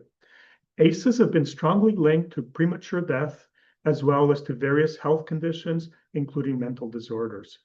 Okay, so it doesn't mean that adverse things are only like these 10 things. There's many adverse things that happen to you, but they kind of reduced it. They thought these are really important ones, not that there aren't others. And so it falls under three main categories, right? So the first category is abuse on the illustration there. So it can be physical, emotional, or sexual abuse. Okay, so that's one type of adverse event. The second type of adverse event falls in the category of neglect, right? So it's physical or emotional neglect, right? So you get that with types of parenting. So if you have authoritative or uninvolved parenting, that's kind of a neglect. And the third kind of category of adverse childhood events is under the household dysfunction. So household dysfunction. Oh, Lauren, did you resume Yes. recording? Yeah. Okay. Perfect. Okay. Thank you. So the third category is household dysfunction. It could be things like mental illness in the family, mother being treated violently, divorce, somebody who's in prison, or substance abuse in the household. Okay, so and they came up with an ACE questionnaire that they gave people, which we handed out at the beginning of the course as part of the package, but that asks you about those 10 categories, right? And we're going to look at what this means.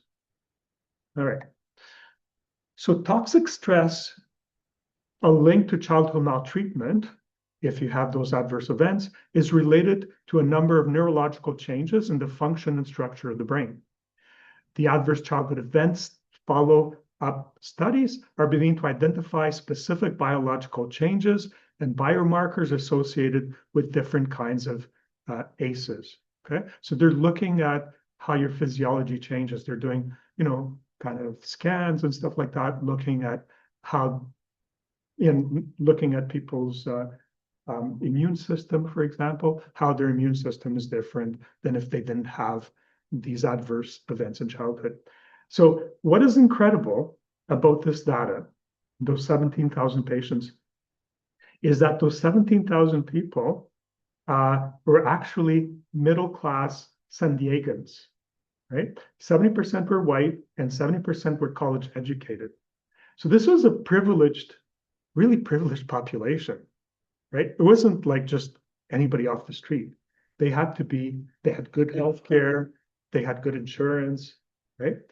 And what's remarkable is that even in this really privileged population, the amount of adverse events was just so prevalent. There was so much abuse. And then you ask yourself, if you'd been studying another population that wasn't so privileged, makes sense that numbers would be even higher, right? So that was really interesting about this. So they all had access to an expensive private health plan, either paid by their employer, meaning they were working, or paid by them, which meant they were reasonably affluent. This begs the question of what the statistics would have been like if a less privileged, lower socioeconomic class sample had been studied. So you would have found a lot more adverse events in childhood. So that's the ACE questionnaire. So it probes into those 10 categories that I mentioned a minute ago. Okay. And, there's been a lot of conclusions and findings from this study.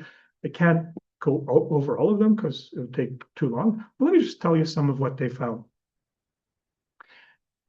So in this study's relatively well-to-do population, researchers found that 62% of adults, those 17,000, had experienced at least one ACE, and 16.7, so almost 20%, had experienced 4 or more of those adverse, 4 out of the 10. Okay, that's a lot, because they're all pretty serious. Okay, the most common ACE was emotional or verbal abuse.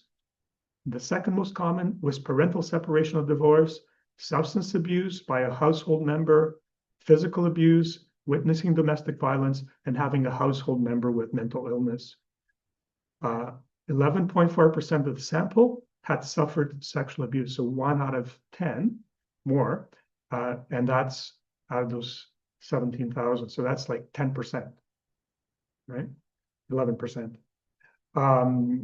The study found that those with adverse childhood experiences were at a higher risk for heart, lung, and liver disease, obesity, diabetes, depression, suicide attempts, sexually transmitted diseases, cancer, stroke, COPD, and substance abuse.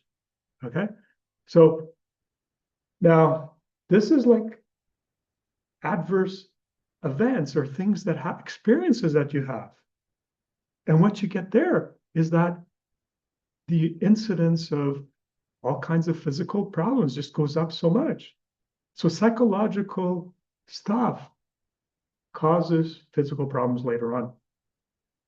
And the higher the score on the ACE questionnaire, so the higher the number, the more things you checked off, the more likely people were to be in poor psychological and physical health. The higher the ACE score, the more people's life potential was negatively impacted, as reflected in lower graduation rates, academic achievement, and more time on disability. All right. So what that graph there shows is the risk for, so there's, if you have 0 ACEs, that's down here, right? Let's say they said the risk is 1, that's baseline, all right? But if you have 4 or more ACEs, then they look at diabetes. If you have 4 or more ACEs, you have 1.6 times the incidence of diabetes that if you don't have any ACEs. If you have 4 or more ACEs, almost 2 times as much cancer as if you don't have any ACEs. If you have 4 or more ACEs, 2.2 times as much heart disease.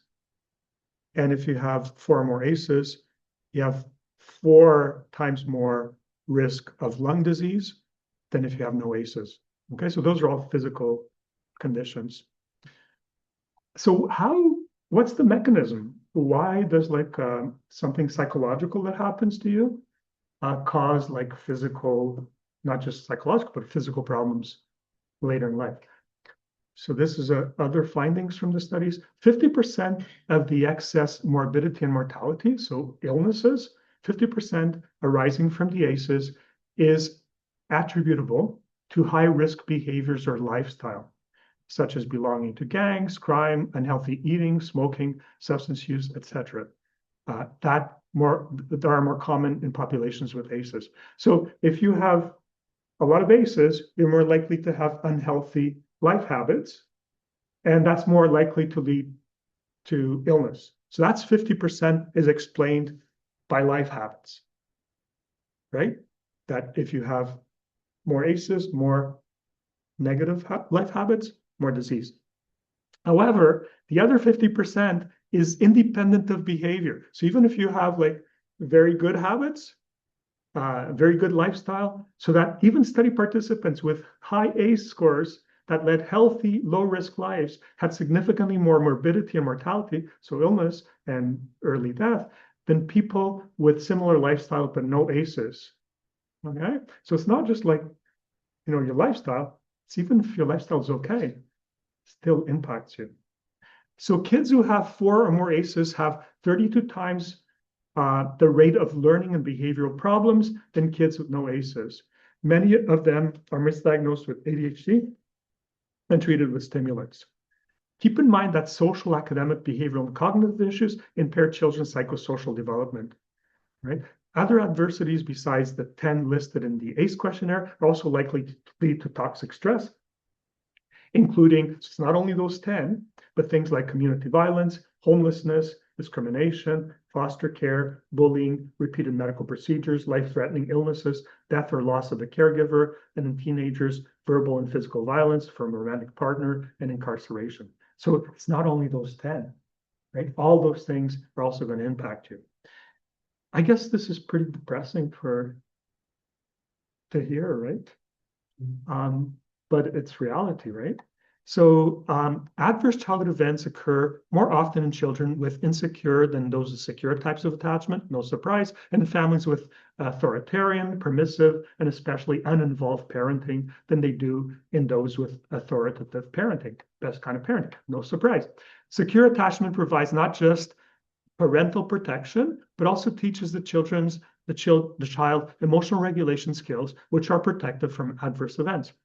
So orchid versus dandelion children, we talked about that earlier, are genetically different in their susceptibility to ACEs.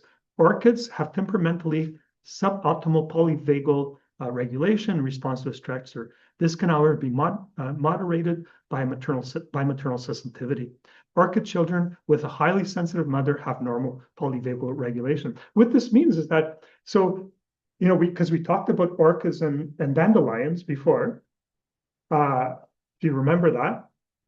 And so orchids are going to be more vulnerable to ACEs, highly sensitive children, more vulnerable to ACEs than dandelions, which are less reactive to the environment. That too makes sense. Okay, so we're kind of linking this to stuff we talked about before. So Michael Meany is a scientist at McGill, studying attachment in children, found that rat moms, how they soothe their babies is by licking them. And he found that securely attached mom with their babies do a lot of licking. So secure attachment licking reduces the pups or the baby's cortisol stress levels for the remainder of their lives. So you can kind of measure in rats, you can measure how securely attached by how much licking they do. So maternal soothing helps the baby to become low, and this is like in rats, but I think it's generalizable to human beings, to become low on anxiety and aggression and become parents who themselves are securely attached, high lickers of their own offspring. So insecurely attached mom-pup dyads do a lot less licking, and the pups have higher emotional reactivity cortisol levels and become high aggressive, low licking parents who tend to have insecure attached offspring who are themselves high on anxiety and aggression.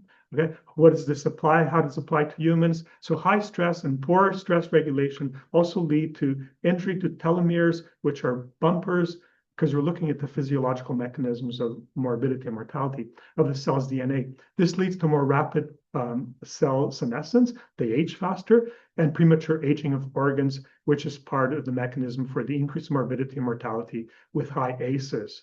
Okay, home toxic stress that is caused by caregivers is far more damaging than community toxic stress. All right.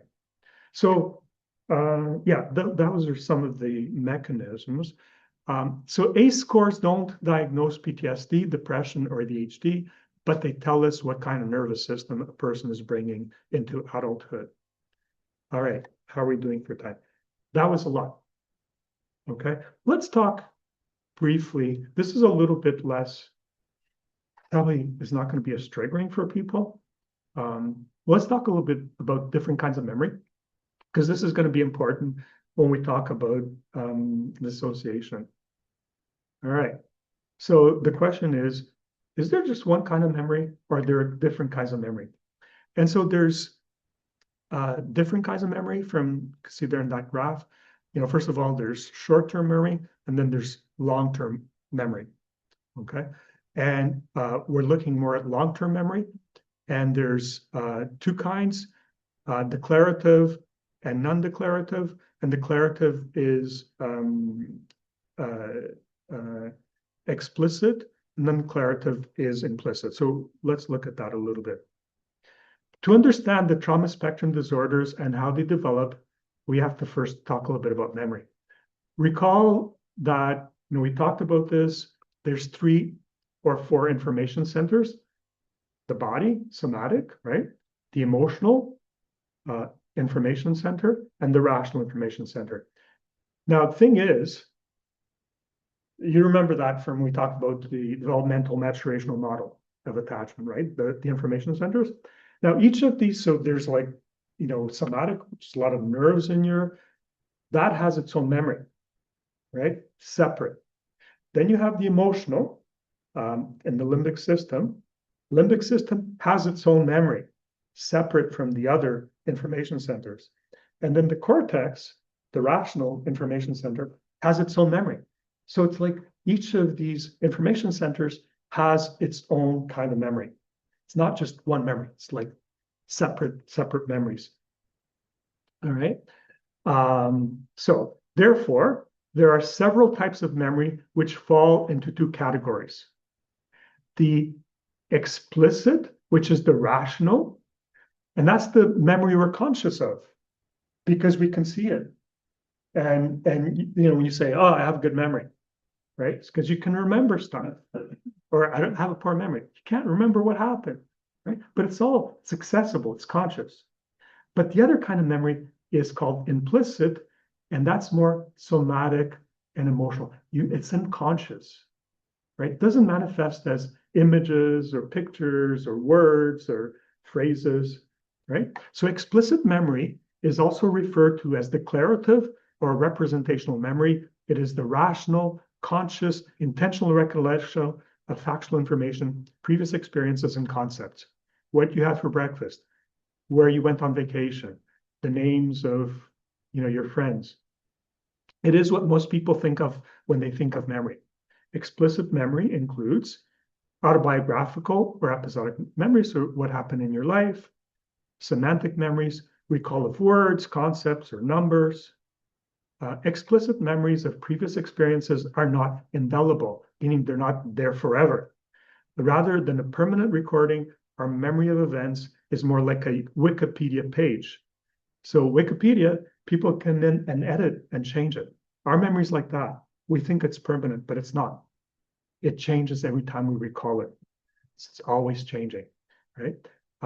So those explicit memories can be altered by us and other people whenever we retrieve it, which is kind of like people, oh, that's counterintuitive because we think it's indelible. It isn't. And then the other type of memory is implicit memory. It's also referred to as unconscious, non-declarative, or procedural memory. It doesn't require the conscious or explicit recollection of past events or information, and the individual may be unaware that remembering has occurred.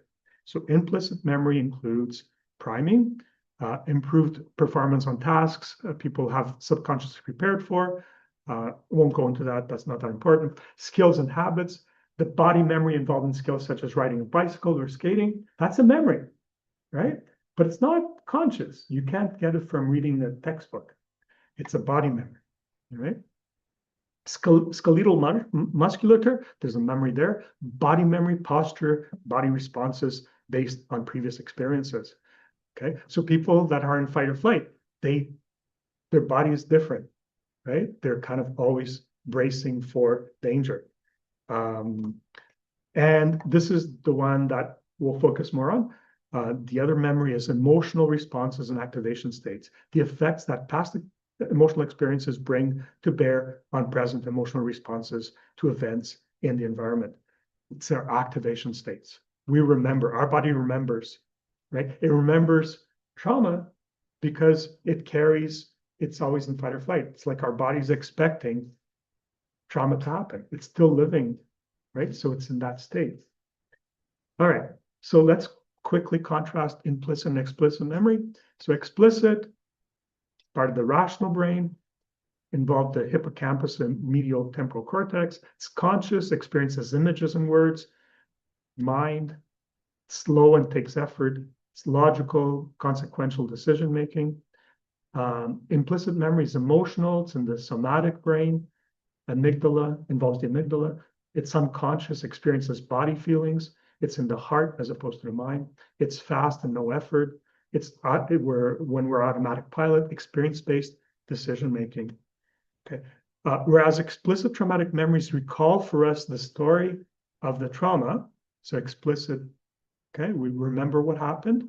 Implicit traumatic memories make us relive the trauma. So one is we remember it, the other one is we feel it. Okay, so implicit memory and trauma. Implicit or emotional memory is the system that is mostly affected by trauma. So that body and emotional memories, right? Implicit memories manifest as physiological activation states: calm, alert, fight, flight, and freeze, feelings, sensations, and dreams. Implicit memories are unconscious, somatic, and psychological manifestations that are not expressed as stories or images the way explicit memories are. They're manifested as sensations in your body, right? Post-traumatic spectrum disorders occur when traumatic memories are stored in the implicit memory system without being processed. Okay? So I'll read that again. Post-traumatic stress spectrum disorders occur when traumatic memories are stored. So memories of how you felt, right? What was happening to you when you were in that state of trauma, they're recorded in your body and emotional memory. They're kind of stored there, unchanged, unprocessed, right? So the activation states, somatic and emotional flashbacks, and emotional dysregulation present in people with traumatic spectrum disorders are manifestations of their implicit memories, right? Because implicit memories are always there. But sometimes we're distracted and it's always there. We don't feel it as much. But other times it just kind of comes to the surface. So then we're right back in that moment, those moments, that time in the past when we were experiencing the trauma, right? Implicit memories often emerge spontaneously, so out of the blue, or after being triggered by a present-day stimulus. We see something that reminds us of the trauma, right? And then you feel all those sensations. It's like you're right back there. No wonder you try to avoid, to the point sometimes you don't go out at all, okay? So to use a computer metaphor, a traumatic experience may create a document, right? So traumatic experience creates a document which is filed in our implicit memory system. The emotional, okay? Triggers kind of open that document on the screen, displacing other windows or screens that we may be viewing and working with in the present day. To avoid reliving these horrific memories, the person starts to isolate to avoid this happening, right? The being triggered. So unprocessed traumatic memories, right? Processed meaning you've worked through them. Okay, you've calmed your nervous system, right? Unprocessed is that you haven't been able to do that. Or complexes are implicit memories that retain the unmodified emotional and somatic memory of a traumatic event. So they have all that energy of the traumatic event within you, the emotional energy, right? It's all stored there. Unprocessed or unresolved implicit unconscious traumatic memories are a feature of the traumatic spectrum disorders and a common cause of emotional dysregulation. People living with unprocessed or unresolved traumatic memories often have dysregulated emotions, but rather than associating these dysregulated emotions with trauma and their past, they think that it's about what's happening in the present.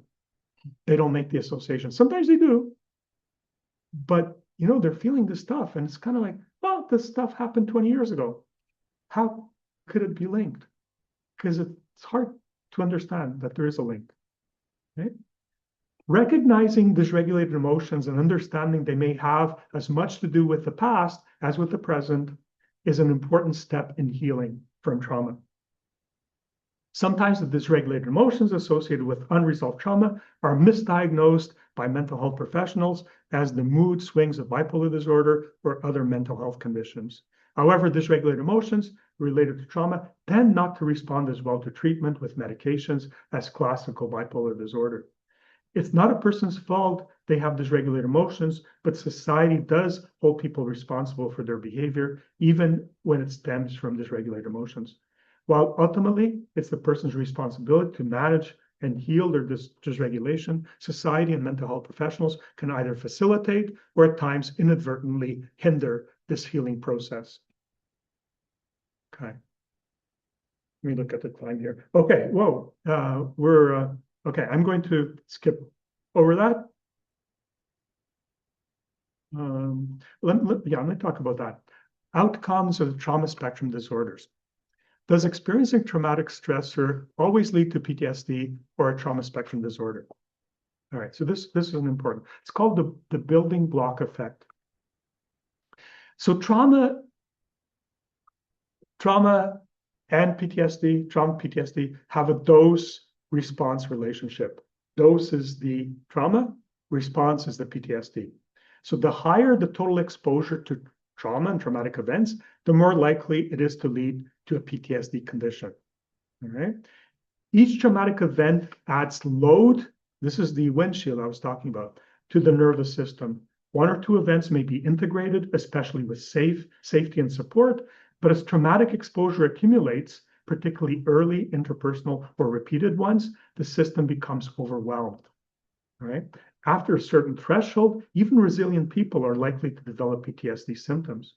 This doesn't mean people are weak, but rather that trauma has exceeded their coping ability and pushed the nervous system into chronic fight or flight.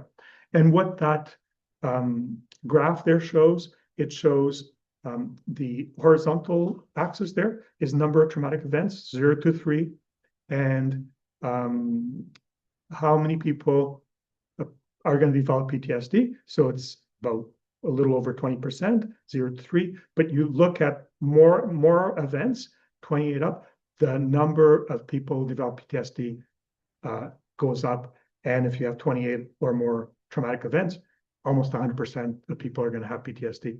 Now, you have to take into account protective factors as well.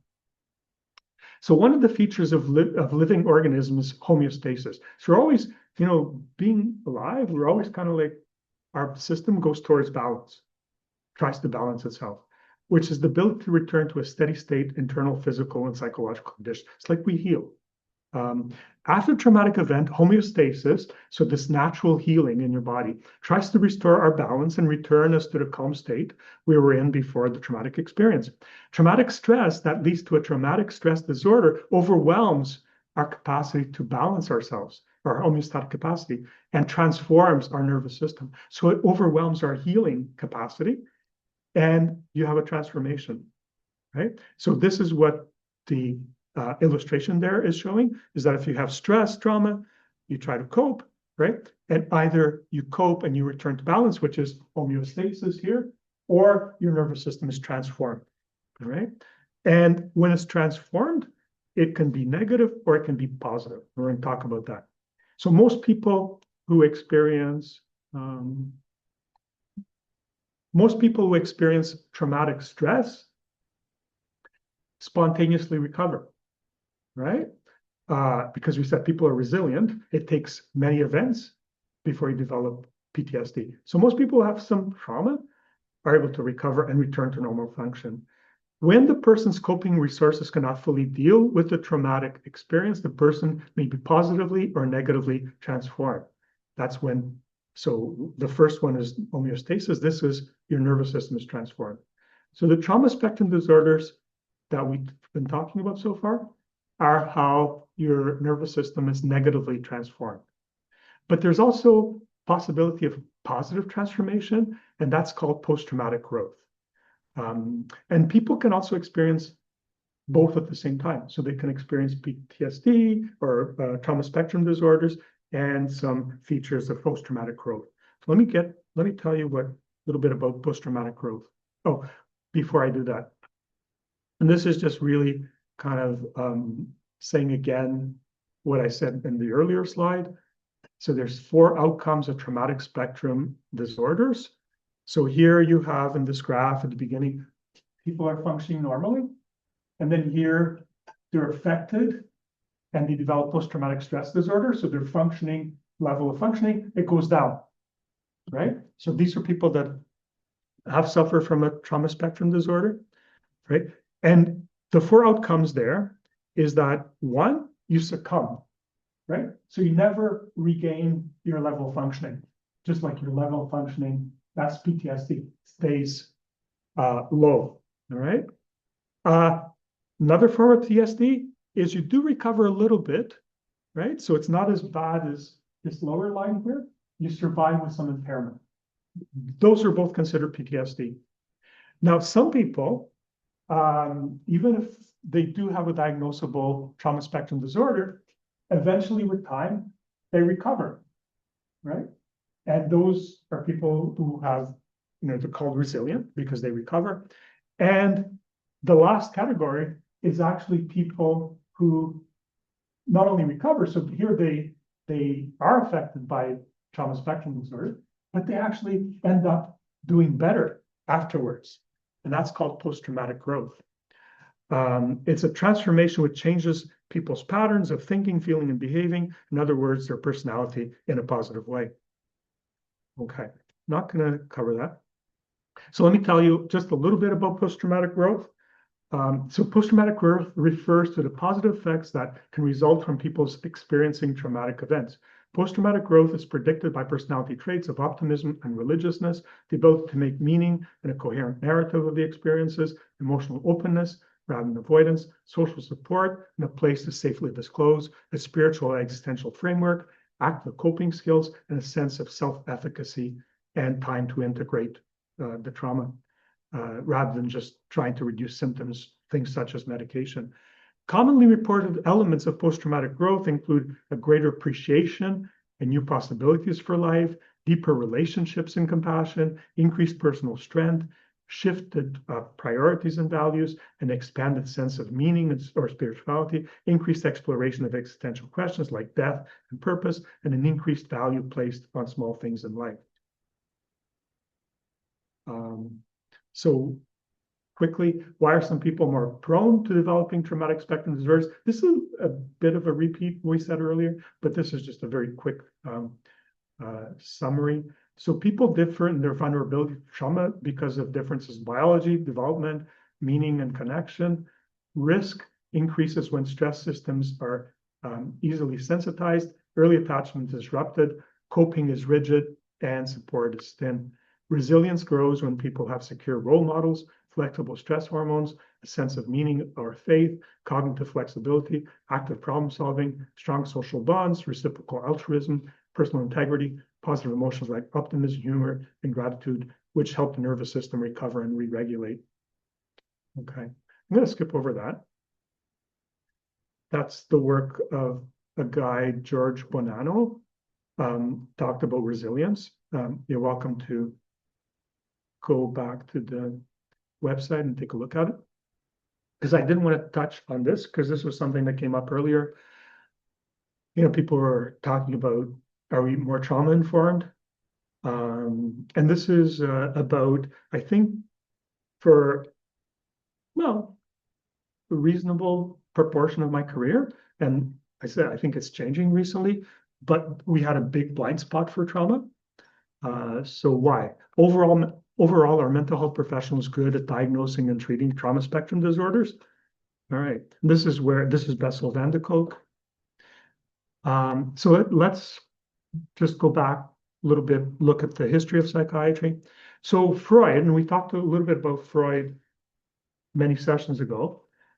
And the first theory, because he was treating people who in his day had what are called hysterical symptoms. Okay, so hysterical symptoms were today we call them psychosomatic, or depression or stuff like that. And so that's not a good term these days. But so they were just kind of exploring this was. And Freud, the first thing that he thought was that because he was listening to his patients and they were telling him that they'd experienced a lot of trauma. And his first theory was that, oh, these problems are because of trauma. And he was right? Because we know that a lot of these issues are now trauma related. However, we said that because Freud was working in Vienna and the people that were coming to him were people from his social circle, right? He knew their parents and it was a very closely knit Jewish kind of community. And even his sister, Freud's sister, at one point had, so-called hysterical symptoms, right? And Freud can't be trauma. All right. So he rejected the trauma hypothesis, said this is not trauma. And this is where he got into this has to do with inner life. That's where he got the Oedipal theory, and talking about, oh, it's children that have longing to be with their mother and talk. And he went like, I think generally today, that's like totally rejected. That's like insane, right? But he gave up his own trauma theory. And he thought that a lot of these issues had to do with child's wishes and fantasies. So this led to suppression of trauma, because this is, psychiatry before the biological revolution was very much influenced by Freud. It was either that or it was behavioral. North America was more behavioral, but it was very influenced by Freud, especially in Europe. But nobody talked about trauma for a long time, right? Because Freud had changed the conversation, and so traumatic causes for psychiatric symptoms were largely ignored because he kind of rejected it. And so DSM-5 is 947 pages, lists 297 diagnoses. Only 6 of those 297 diagnoses, I showed you the trauma spectrum diagnosis, only 6 of 297 that are classified as trauma and stress related. 6 out of 297. That's like a little bit, okay, that's ignoring this. It only takes, those 6 diagnoses are described in 25 pages of DSM's 947 pages. So of those 6 diagnoses, only one's occasionally made, which is PTSD.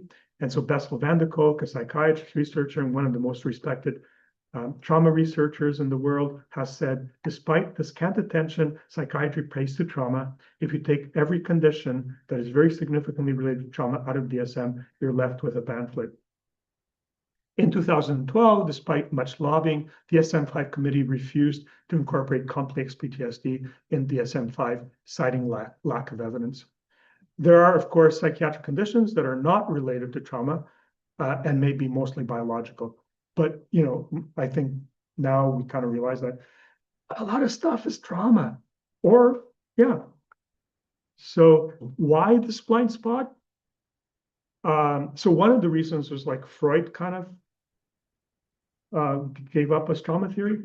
But since the late 40s, there have been significant pharmaceutical breakthroughs in psychiatry, which have improved and saved lives of many people suffering from conditions such as major depression, anxiety disorders, bipolar disorder, and schizophrenia. Psychiatric medications have, however, also caused much harm. So there's no doubt that they've helped.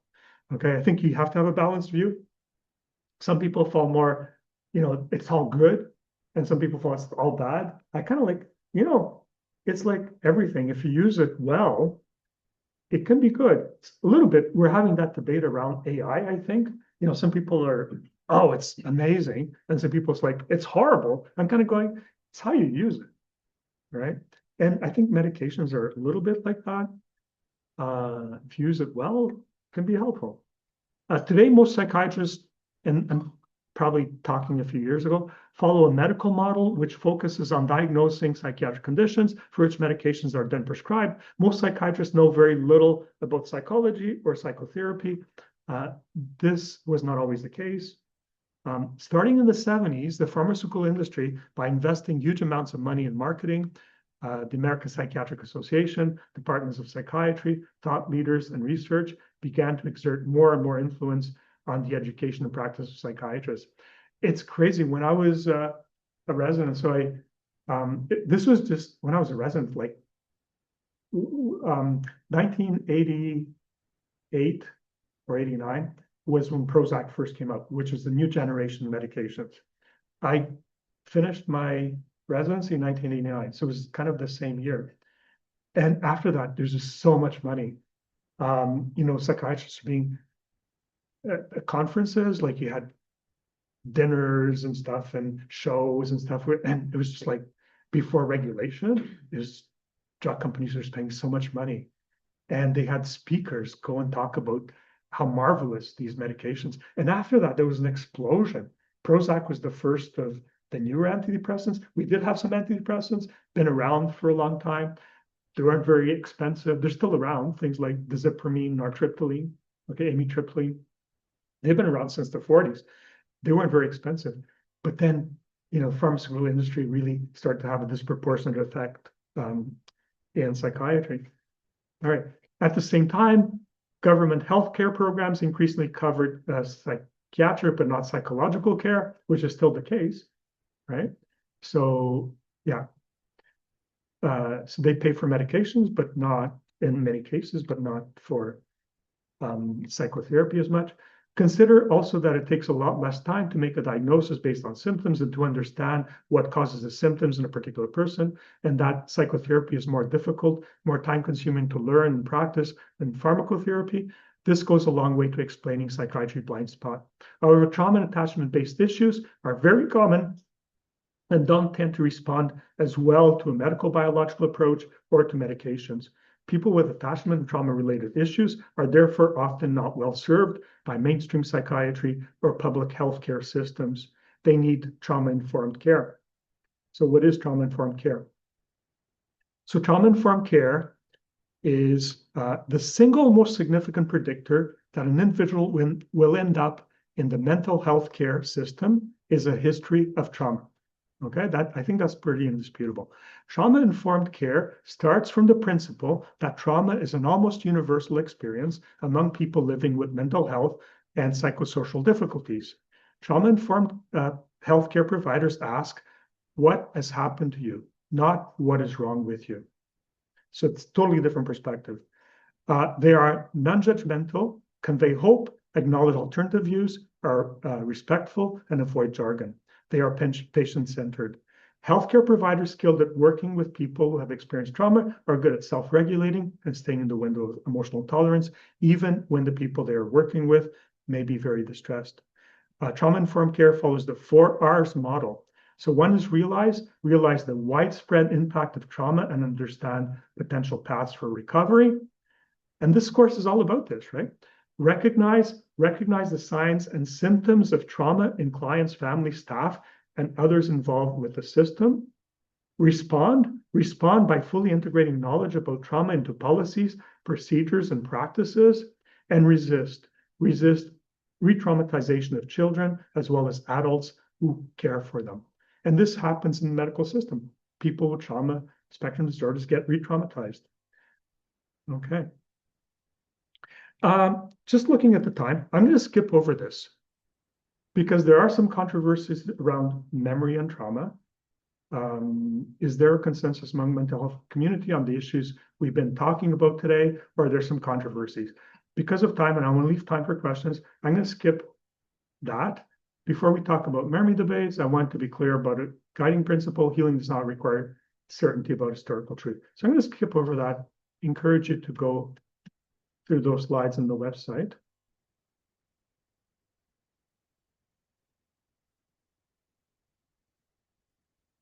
Okay. Let me just maybe read that as the last slide. Challenges and open questions in trauma. As a society, we are becoming increasingly trauma aware, and there is more openness, acceptance, information, and various forms of peer support for people suffering from trauma spectrum disorders. We also have much more knowledge about trauma treatments. Unfortunately, professional services are sorely lagging behind public awareness and scientific knowledge. Trauma treatment can be long and complicated, and not many professionals are adequately trained to provide it. Access to and quality of care are problems for people who have experienced trauma. Those who may be trained are often not funded by public health care. Some of the controversies in the field of trauma include: to what extent are conditions such as chronic depression, anxiety, and ADHD genetic, related to stress, past trauma, or environmental factors such as economic factors, the educational system, nutrition, and social media? That's a big debate. Does using the word traumatic to refer to common everyday stressors trivialize trauma? Are our emotional immune systems becoming inept because of childhood is so structured by parents, as for example argued in Jonathan Haidt's The Coddling of the American Mind? Are we increasingly becoming a victimhood culture, one which divides people into two groups: the privileged oppressors and the underprivileged oppressed? Victims oppressed are given the moral high ground and must be defended from oppressors. Oppressors are identified as on the basis of race, gender, socioeconomic, and educational status. Microaggressions are seen as rampant and to be dealt with by such strategies as the creation of safe spaces and counseling. And these are, I'm not taking any position on this, but I'm just kind of putting out there some of the debates that are going on around this topic. So in trauma work, meaning, regulation, and integration matter more than factual reconstruction. Okay, so because this was pretty heavy, before we end, before we go to question period, let your eyes gently look around the room. Okay. And name 3 neutral or pleasant things you can see.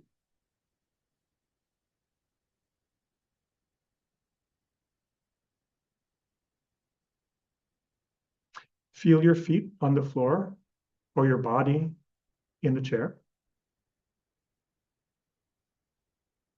And bring to mind one small thing that helps you feel steadier as a person: place, a memory, a value, or even your breath. You don't have to feel calm, just slightly more okay. As you hold that in mind, take one slow breath in through the nose and a longer breath out through the mouth. And let your body register, I'm here, and this moment is safe enough. Okay. So we'll stop there for today. And let's go to, we have about 15 minutes for questions.